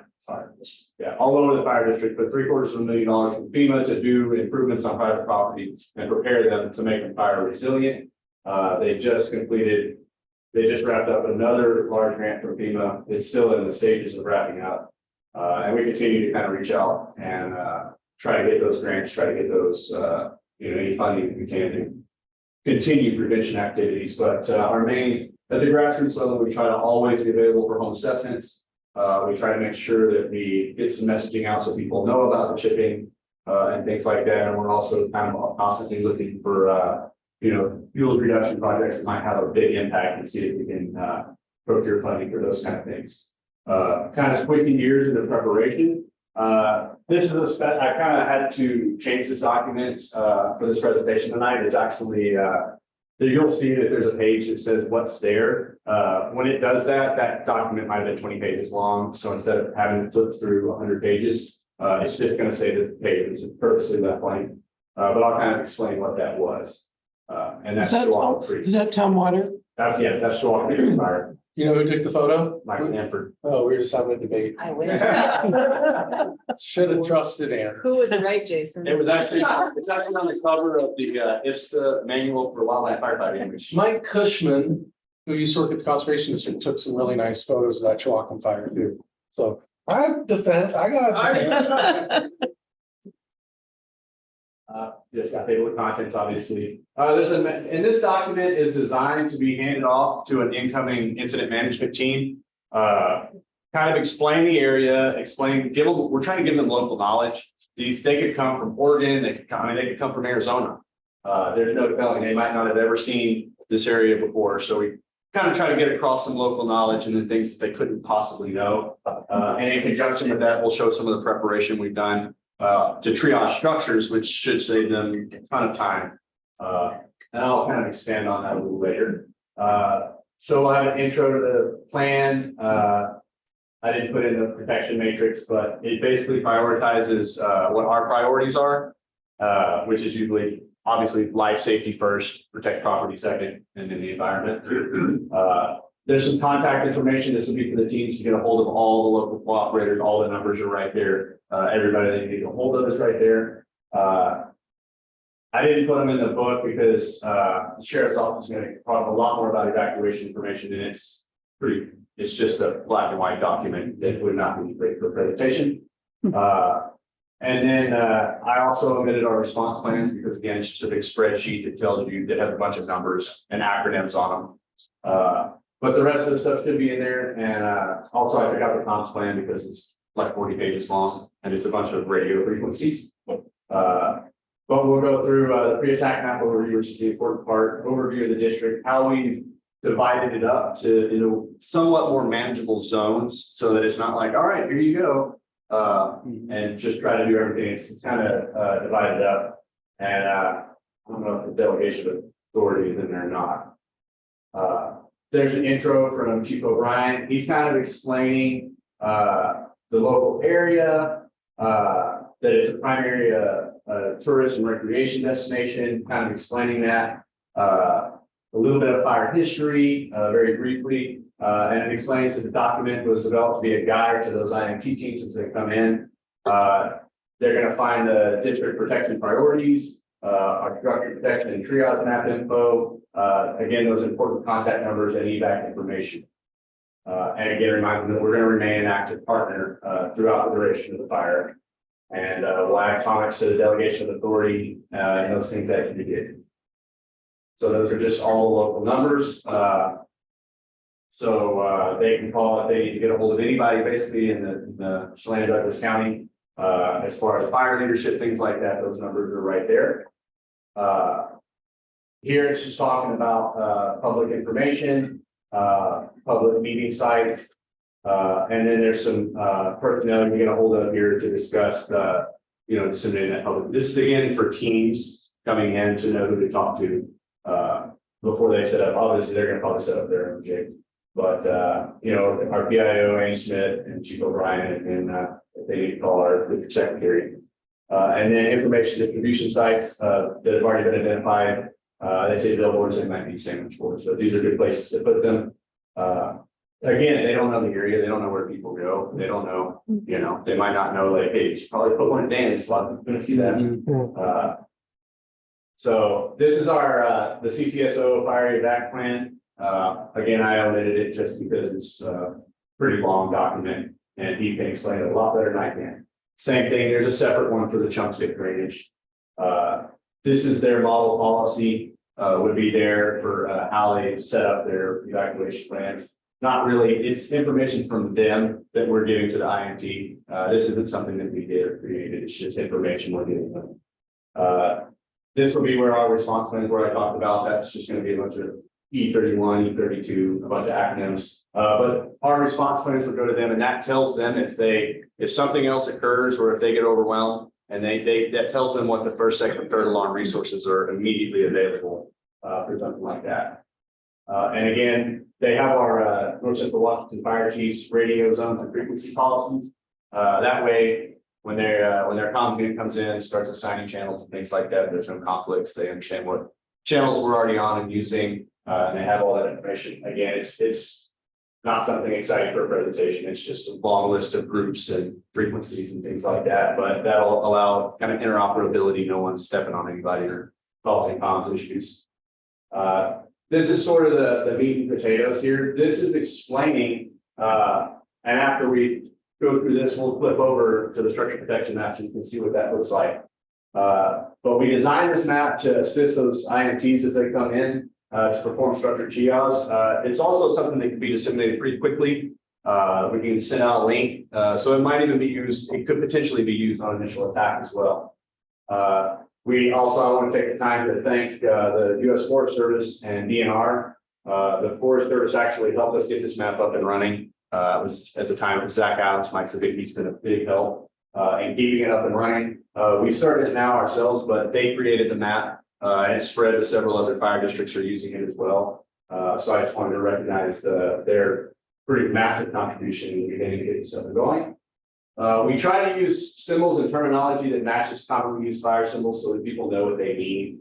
But this is kind of a legend. What you see here, these SF4, SF3, we made that up, called them safety factors. We got this from a course called S215. It's firefighting in the wildland urban interface. And when you triage, that way we all triage structures the same. It's a course taught, nationwide to wildland firefighters. And, those 4 levels are, non-defensible, that's rescue drive-by. That's you knock on the door, make sure no one's home, and you leave. It's not safe for firefighters to be there, and the property is in a state that we would not be able to prep it and get it ready for fire. It would not be a good use of resources.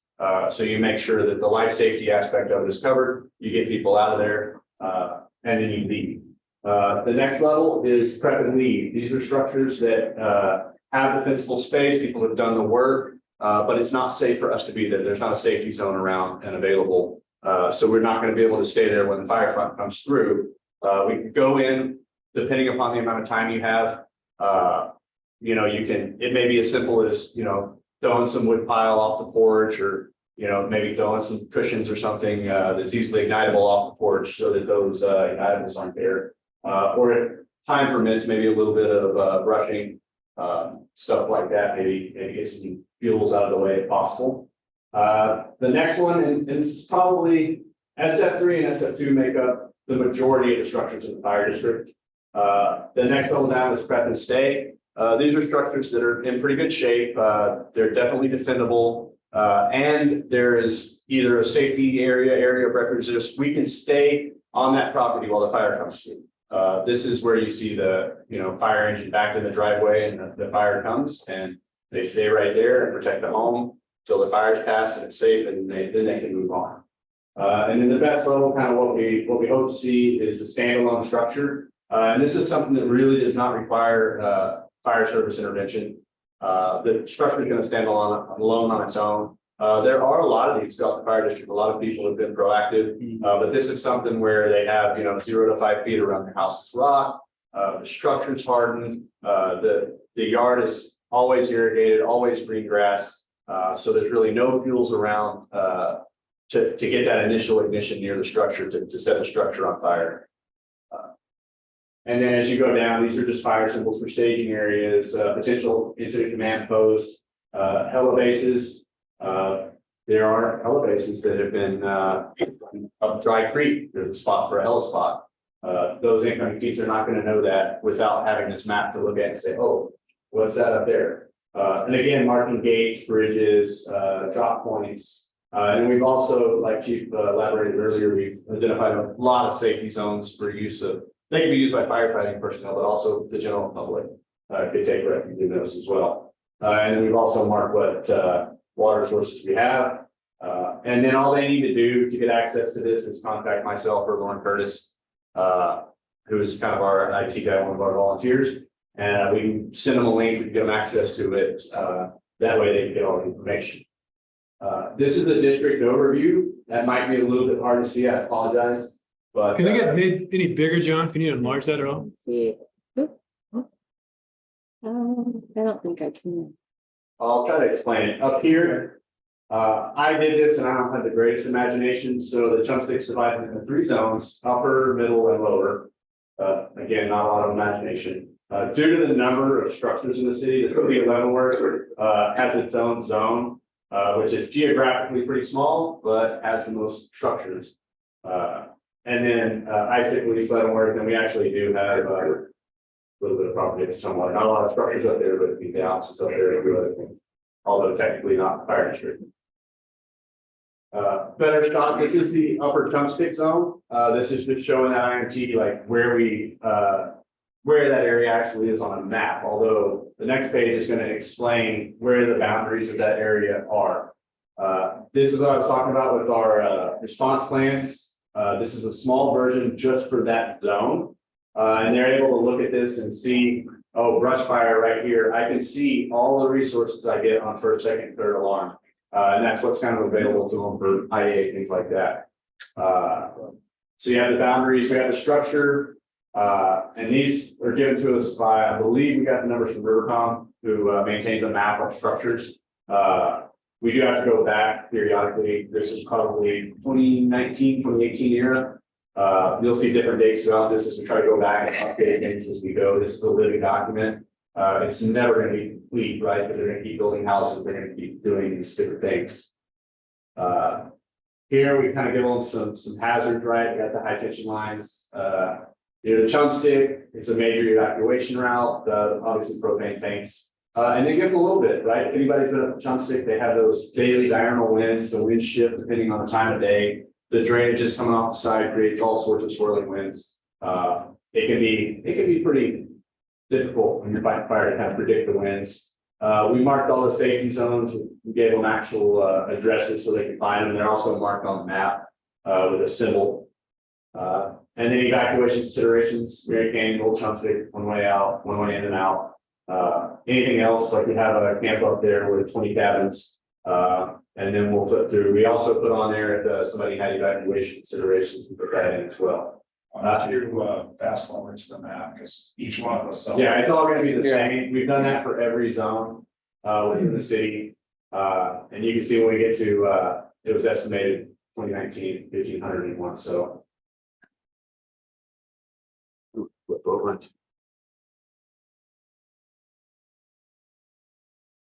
Just a map we were looking at. So along with our home assessment program, we go out, we give homeowners kind of a prescription of what they can do to help.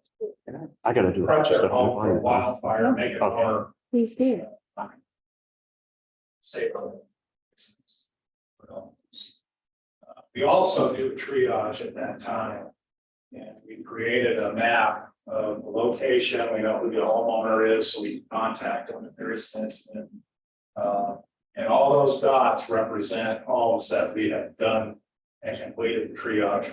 Oh, that's awesome. Wow. That's a lot. That's impressive. So at the time we went through, again, new building, construction, things like that. The entire chunk stick drainage has been completed. Wow. And what we'll do is periodically I'll go in and look and say, update the satellite images, and if I see a house that doesn't have a symbol on it, we try and get somebody out there and go and get it triaged. But you can see, like we discussed, you know, they wouldn't know that if you keep driving across the road, it goes into a giant meadow. They wouldn't know about these small water sources that are kind of sporadically placed throughout. Oh, the that's area. awesome. And so that's just our attempt to try to get that local information to them. And we have kind of had an affirmation that it's successful in 2018, when Cougar Creek Fire was getting ready to come over the ENIAC drainage, and get over towards us. They put all the way up, it was from Mary Canyon, all the way north, was put into a level 1 evacuation. The IRT team reached out and said, you have resources, can you go in and triage these structures for us so that they didn't have to pull resources off and bring them down there. Chief O'Brien sent us out. We triaged all the houses, added them to this map. I went down to the fire camp at the fish hatchery. I believe it was a type 1 team, and they had GIS personnel there. I went in there. You know, there were other fire districts that were had boxes of home assessments, and they're like, thank you. But there really isn't that much they can do with that. I came in, I'm like, hey, you know, we have a map, and they're like, okay, awesome. They were not expecting that. I kind of showed them what it was. He was able to actually call over and talk to Mike Savati at the Forest Service, who gave them access, and within 5 minutes they had this. Cool. And they did not actually go out and do triage. They had to go in the other fire districts to go out and do the triage anyway. They just took our map, and then they actually also gave the map to the ENIAC Fire District, and the ENIAC Fire District uses the same map.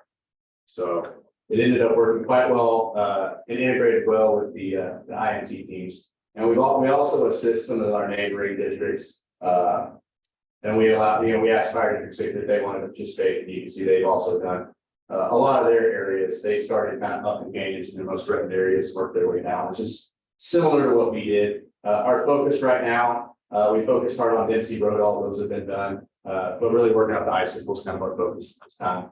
But we have thousands. I should have queried that to see how many structures are in there at this point. But that's where we're at with it. It's also never going to be done. It's never going to be complete. We're going to constantly be adding, moving and subtracting.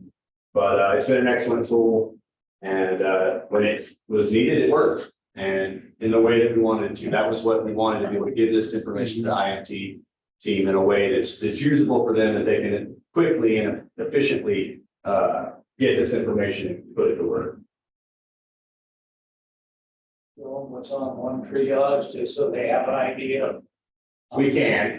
So anything that you see here is public record. We got the pictures probably off the CAD or something like that. So I kind of hate to do this. It takes some random house. You have quite a few other centers. Yeah, I just don't want to get there. House. Mike, could you enlarge the actual neighborhoods in Glenworth there? Like back out. Or zoom in on one. So you can see that there's a lot of homes yet to be triaged. The core neighborhood core. Right.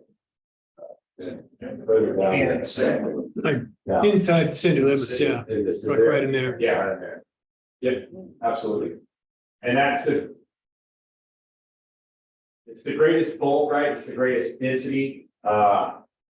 Maybe not the greatest area of threat, right, in the fire district. We kind of wanted to start in the WUI zones, right? The closest stuff is kind of backing up to the forested land. But it needs to be done. That is obviously the goal, is at some point to have every single structure in the fire district. The other thing is when we're fighting fire in urban areas, it's going to be different. We might assign. Still really trying to experiment and find out how to do this. Just putting a dot for every house on there is not going to expand. But we thought about going block by block and grading the blocks, because there are different portions of town that have newer homes in them versus older homes. And I'm not saying all the new homes are survivable as well, but figuring out a way how to rate the block so that we can go across and assign a rating number each block rather than that'd be super hard. And typically in this type of setting, they wouldn't be just protecting one house unless that's the only house on fire. They're protecting the entire block with 3 or 4 engines. Right, I brought that up. I understand what you're saying, that's germane to the scenario there. I brought it up to the city council's benefit as to how are you going to respond to that need as a city government, when here's an opportunity for you to aid the fire district in expediting the proper triage for these neighborhoods in your community. And that will be part of your strategy, which I think you'll start developing here going forward. So what's the yellow square? It would be a prep and leave. I'm not sure, honestly, I'm not sure why they triage it as that, because there's a giant grass field across the street. So, but the firefighters also gonna have the ability when they go there and prep, if they're comfortable, they can stay there if they want to. And the reason that there are random ones that are triaged through here, they ask for a home assessment. So when we went out and did the home assessment, we also triaged the structure as well. So what, okay, because I had that done and I don't have a yellow square on my house. I'm not sure when it was done. It was done early summer. Oh, okay, yeah, we might. So okay, I just wondered what those were. Yeah, we just take that information Okay. from the home assessment, we can update it, so kind of got stuff. Okay. So John, you're saying every home that you've assessed, done like you came on and did mine, Yeah, but so you also triage the house at the same time? yeah, Okay. Yeah. So we have our program. We don't wait for people typically to ask to go Hmm. every year. And if they don't want an assessment, people do say no.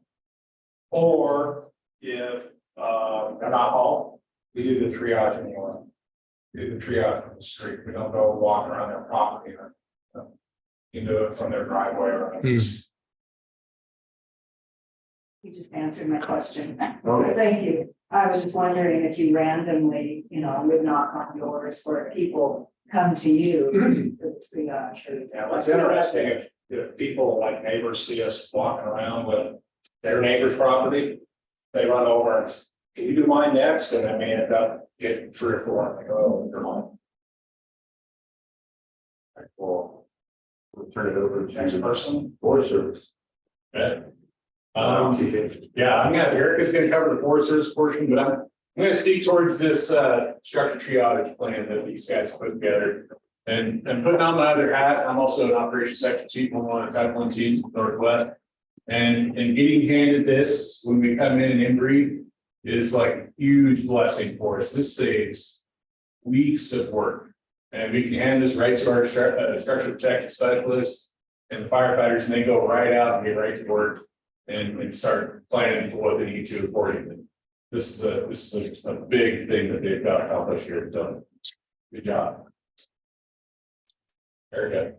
All right, so you made a nice simulation that just sort of like ends. However, usually the team comes in anyway, right? Because there's a lot of moving parts that are still going on, and there's still fire on Forest Service, and there's still a lot of coordination they can do, and they're coming from out of area a lot of times, not always the Type 3 teams. We have a lot in the state, but we can often end up with a Type 1 team coming in from Southwest or somewhere else. And so we're in this case, Kelly's got several hats, but he's kind of on the operations side, but he's also the agency representative that is where I'm talking to him as well, as John, and we're also talking to other counterparts like DNR, kind of the agency representative role to come up with that critical values sort of prioritization. And it's very clear in this sort of situation, it's life and property, residences, and then sort of as you work down the list, for the Forest Service, we're pulling up some of our analytics on how we're going to approach strategies in the wildland, not in the interface. Our staff, they're doing a little bit of the structural prep and protection, but we're not trained or qualified to be going, outside. So like the Forest Service staff are out there, managing the, where is the bang for the buck going to be, because they can't be everywhere all at once. And so we usually pull up one of the starting places, if you want to pull up RMA dashboard. Yeah, go ahead. Sort of the underpinning of this ISAP process is that like we're protecting responders in addition to, you know, preserving life and property for the community.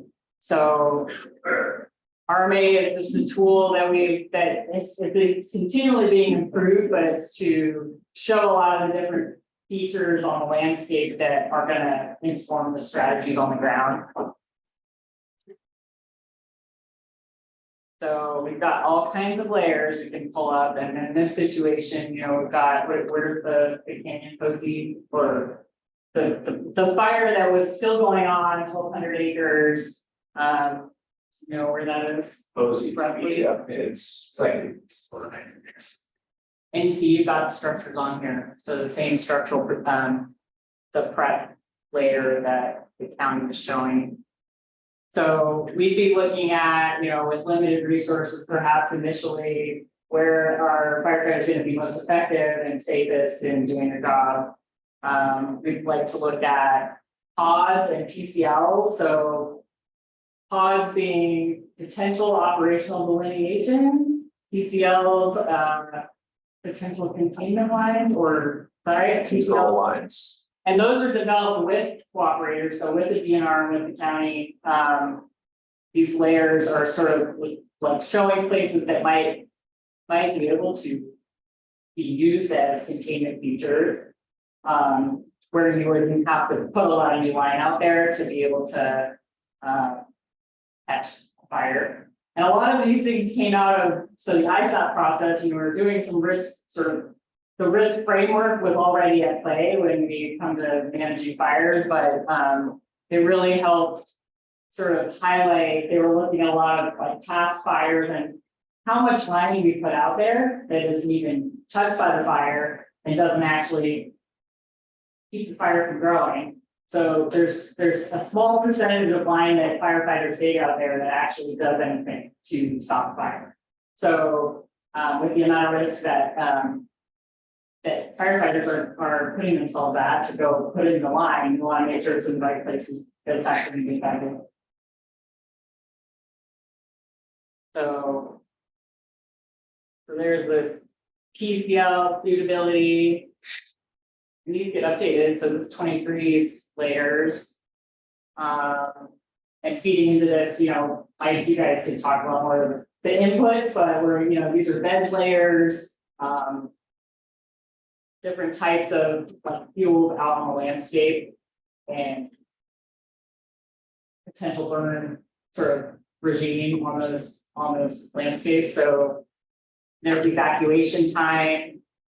The warmer colors are going to take a lot longer to get people out if there was an incident, like a tree strike or burnover incident or something like that, and we have firefighters out in the backcountry. Yeah. Anything else you want to? I don't know. I mean, we mentioned what this. I mean, it's really so it's our agency. Anything that goes beyond initial attack, or we know right away it's going to require a team. We have to start working through this decision support system, and it's really to validate, you know, the decision to request a team in the first place. And then we also, you know, can look at all of our resources on, you know, national forest system land. So if we have rec sites, trails, things that we're going to have to be sending staff out to assist with, you know, the non-firefighting part of the operation. So that was one thing I wanted to just mention is with staffing, you know, there's fire staffing that would be dealing with fire itself. And then on the district, you know, we have 30+ staff in other resource areas that a lot of them do have red cards and can support other functions. Public information is a big one. Wherever it's safe to go, put people that even don't have a red card to get people moving out of trail systems, signage, drivers, like helping feed firefighters. A lot of that all would be coordinated by the team, but we can offer support from district staff as well. Any other layers? Yeah, the only thing that I would add, I would back up and mention that the risk management assistance, this RMA dashboard is a national product. It's public facing, meaning that anyone can access this. If you want to look this up right now, pull it up on your computer, on your phone. All of these layers are publicly accessible with no login. And once you land on this page, it's kind of a consolidation of a lot of spatial and analytical tools. So the main page is this map viewer here, but there's a lot of other information that's more, it's more incident specific. There's some aviation use. You can look at different bucket drops almost in live time when there's an incident. When the incident is occurring, there's other resources you can use, including InciWeb is a really great public facing website to get the same information, but all of this is starting to be consolidated into one platform, and this is one of them. So you can look at containment, acreage, costs. There's some other tabs in here that I probably won't necessarily walk through. There's some fire danger rating in here. You can get a fire weather discussion in here. There's a nice color-coded weather matrix. And if you're also interested in, for example, getting your AQI or your smoke, air quality, you might be familiar with this. This is all built into this same platform. But the main kind of focus on this platform is this spatial tool right here. Again, there's a suite of different layers on here that as you start to collapse and expand some of these layers, you can look at critical infrastructure. You can look at different building footprints, and then there's some analytical tools, including the PAWS and the RMA analytics. Another powerful use and platform of this tool is mentioned is we can all brief up to this. And so we can take layers like that, structure protection, that triage group. We're able to ingest this and bring this in through the service directory, through this add layer. And now within a matter of a few seconds, we can pull in layers, and we can start to kind of collaborate in real time with this platform. So how do you find it? What's that? How do you find this? How do I find the RMA dashboard? Yeah. Just type in RMA dashboard, and this will be the landing page probably that you'll land on right now. RMA risk management system dashboard. And once you get to this page right here, you can click on the RMA dashboard. Once you open this up, there's a really good instructions tab. And there's also a video by Rick Stratton, who him and his team and others involved put this together, and they do a pretty detailed walkthrough. So if you're interested, you can look at this, you can read through this information and really just start clicking around, toggling stuff on and off. So it's a really good, powerful source of information. So you just simply Google RMA dashboard? Yep. Okay. Yep. Great.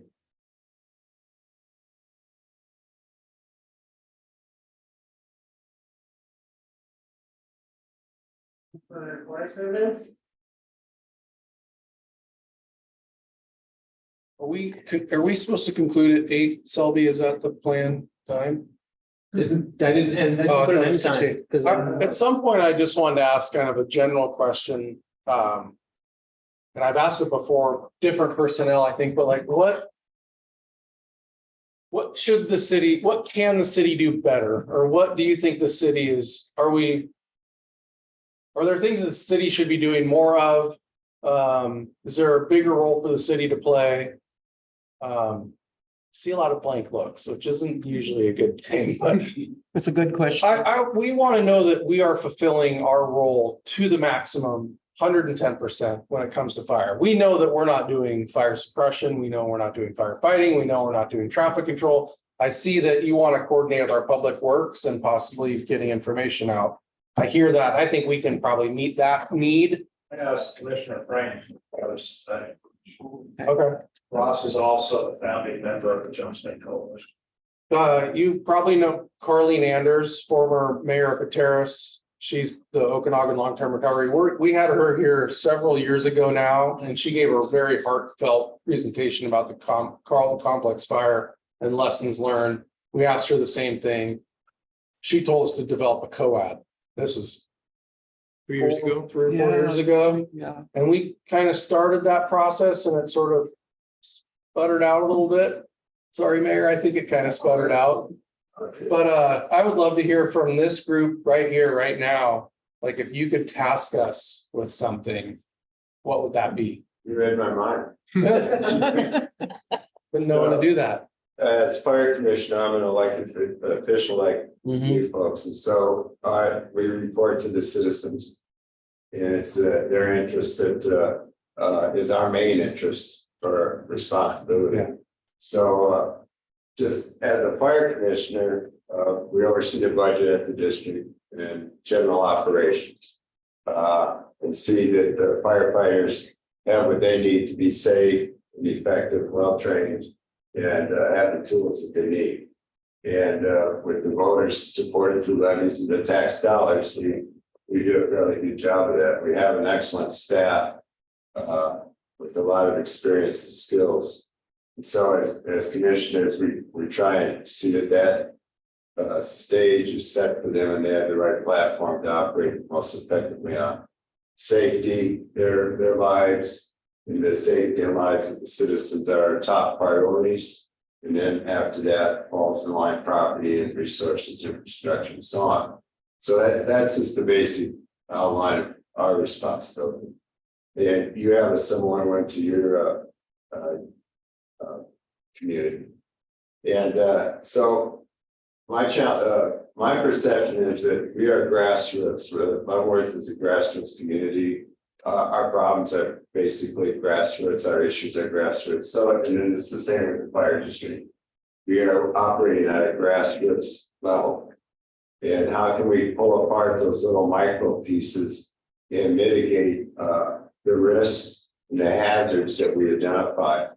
And so when I asked Mike to blow up the Leavenworth and the number of yellow spots that weren't there, it's not. It's more of a challenge to you to how are we going to fill in the yellow spots, or how are we going to create that tool that provides for the rest of the fire district, and what role are you going to play?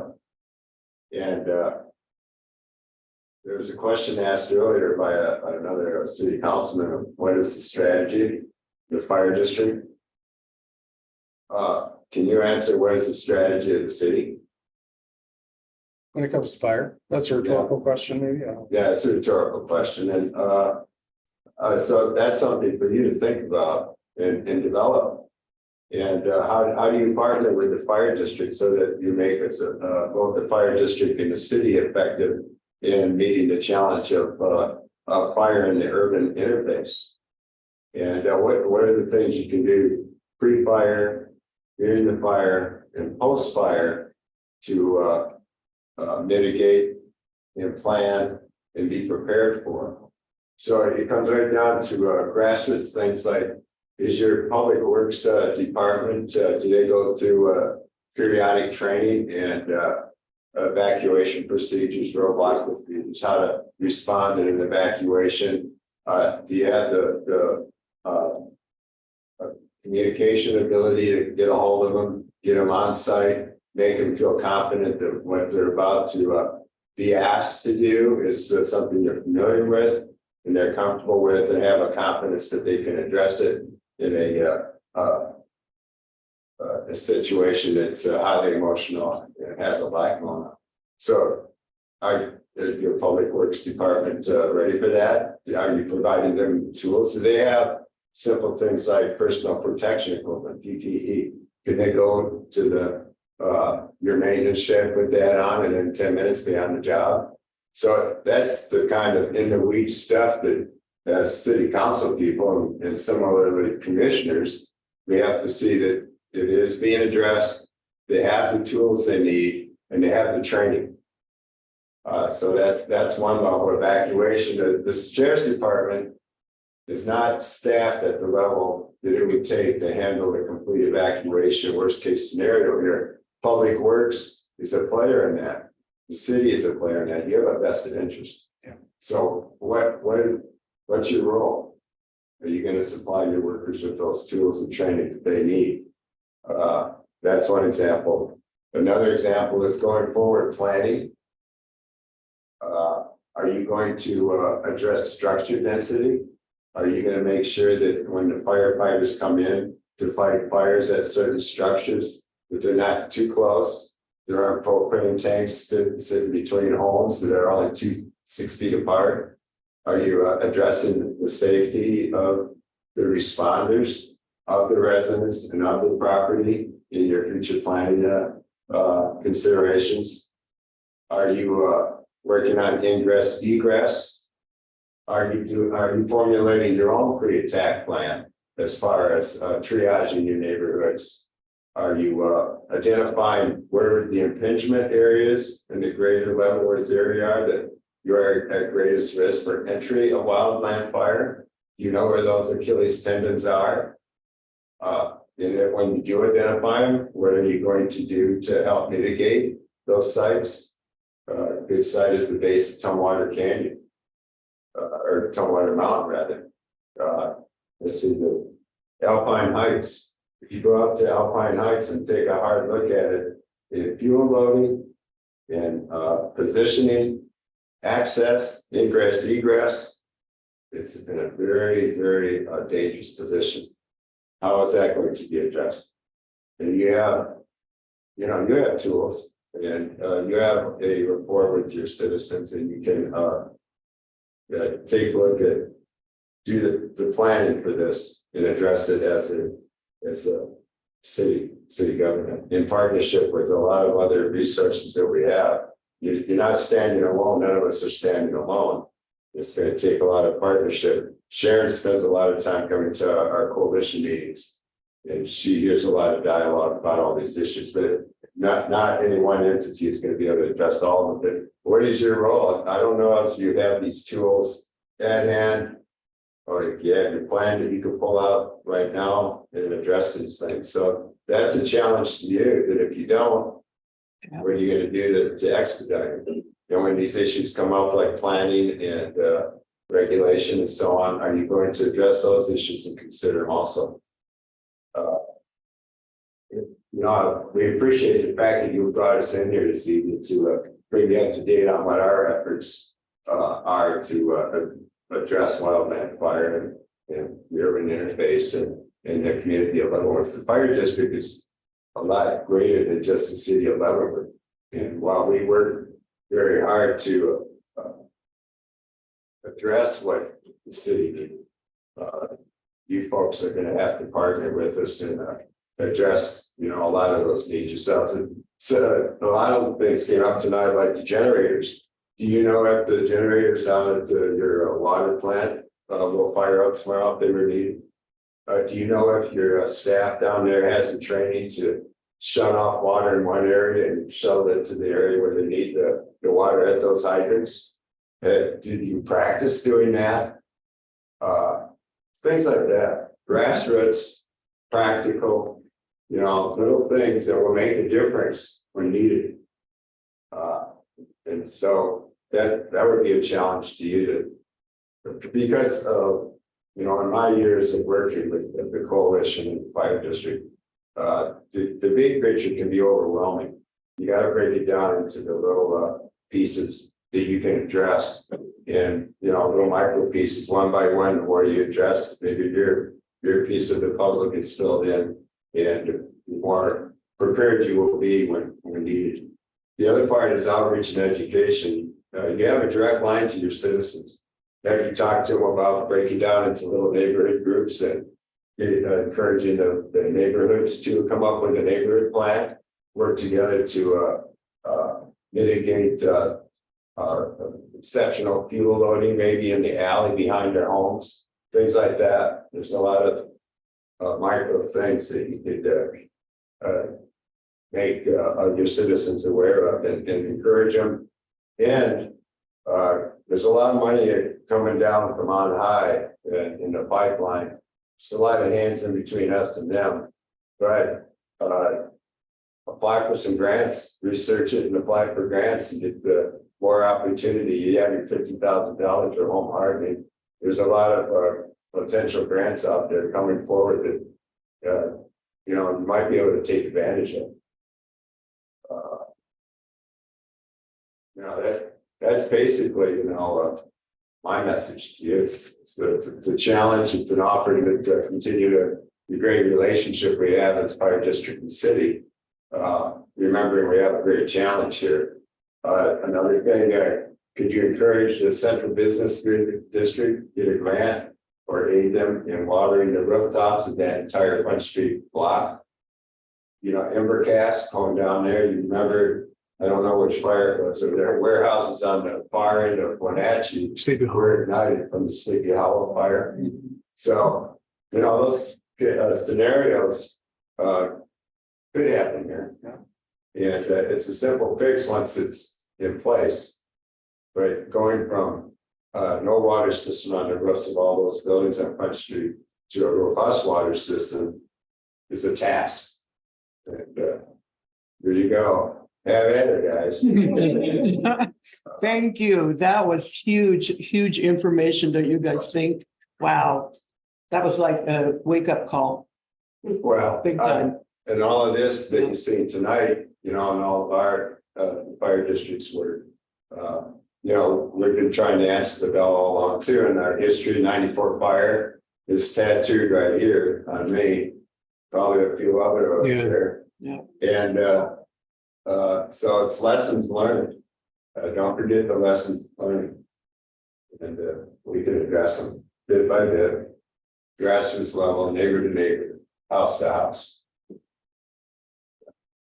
And then the coalition, you have the chairman and a board member here. And the question about the railroad, I thought this is good.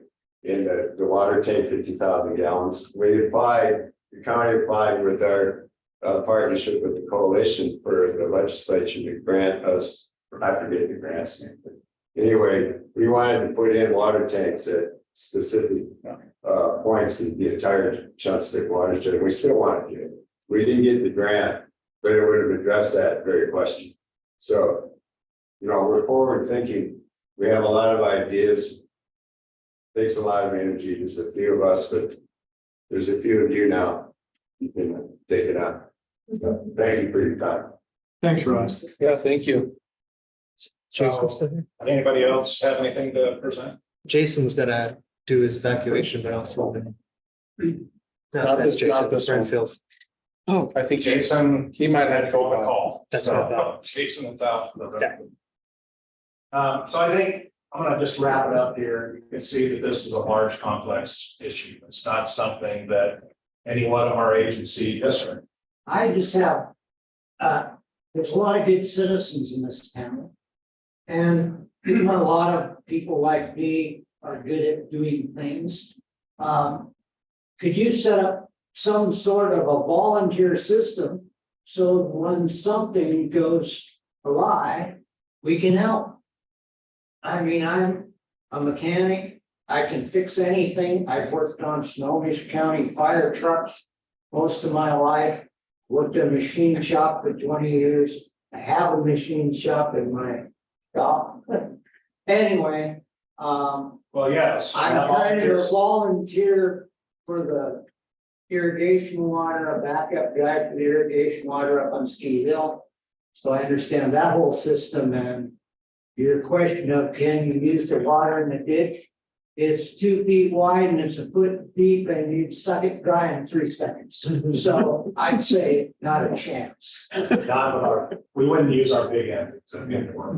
You know, you could turn everybody's sprinkle. But there are volunteer systems out there. There are these community groups like Ross talked about, where communities get together like blocks within the city and they form their own little firewise group and they do help each other with fuel reduction projects, alarming projects. Fire District 3 is a volunteer agency. We're mostly volunteers. We accept applications all the time. We also have non-combat position, we call them. So it's people that don't really want to be a firefighter anymore, but there are things that we can do to help. And we take those folks on all the time. So though, yes, the answer is yes. And that's where they exist. Firewise deal in our neighborhood. And, you know, there's a few neighbors that have 60-foot trees and don't want anything to do with it. And so you have to deal with that because there's. Totally understands. So yes, the answer is yes, and I understand that not everybody is going to apply when we voluntarily ask folks if fire license. This is a large, complex issue. Ross said it straight and right that it's not something that any one of our agencies is going to solve. It may take a disastrous fire to solve our fire problem. You ask Rick Stratton, that's how he'll tell you it's gonna be solved. And somebody's dad probably tells us the same thing. Yeah. Right? Yeah. So what we're trying to do as a fire district is limit that loss.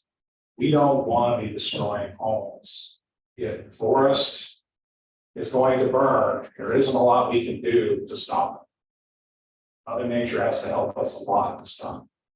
But what we can do is how much it affects the people that live here is where we can make the biggest difference.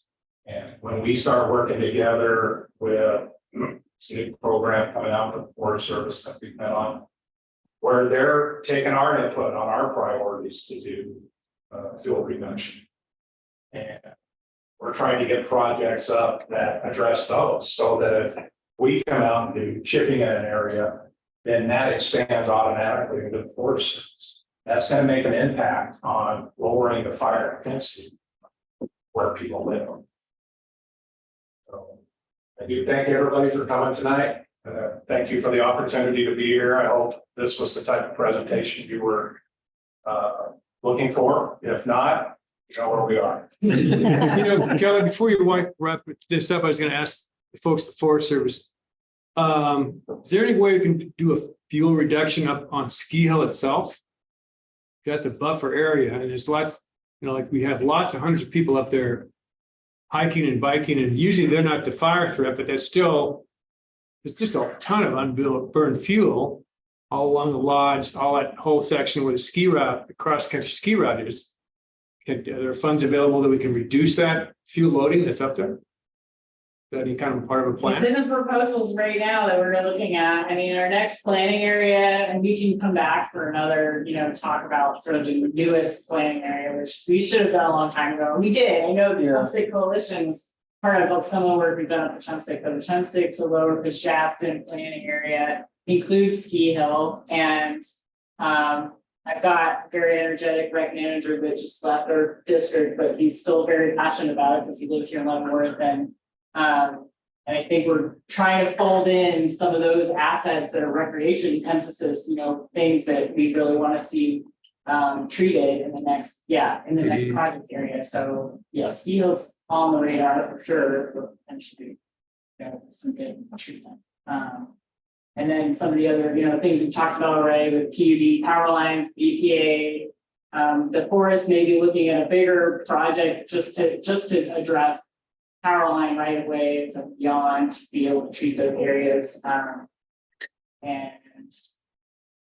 There's a lot going on in the Chumstick. Is there any schedule for those kind of things to happen, or is that just? Well, the project for Chumstick to Lower Shaston, we're hoping to go out for scoping this fall. So it's timely to get, some input early before we have a proposed action. We'll be going out without a fully fleshed out proposed action in the scoping. So taking input and responding to that, either as city council or individuals, right? We'll have an opportunity to propose things, through that scoping notice that would meet that need. And I mean, the main purpose and need being, reducing fire risk to the community. So Do you need something from us to make that happen, or? when the scoping letter comes out, there's usually, it's kind of an indefinite window on when to respond, but within the first 30 days after the notice comes out would be a good time to submit, scoping comments and input into that. We're working on a grant that coincides with doing fuel reduction around homes or the upper, Shaston, upper Chumstick to the Shaston. Chumstick to, it's sort of, arbitrary cutoff will lower to the lower Shaston, So. Okay, because it seemed like there's just a lot, there always has been a lot of fuel up there, and I'm just thinking we could dry her every year, why just let it set there and dry out, so. But that would be a good place to start. Thank you, everybody. Thank you all so much. Thanks. Really appreciate it. Thank you for the scenario that we Yeah, were thank you. going through things, Yeah. Really appreciate you guys taking the evening. I didn't go on your desk. You too.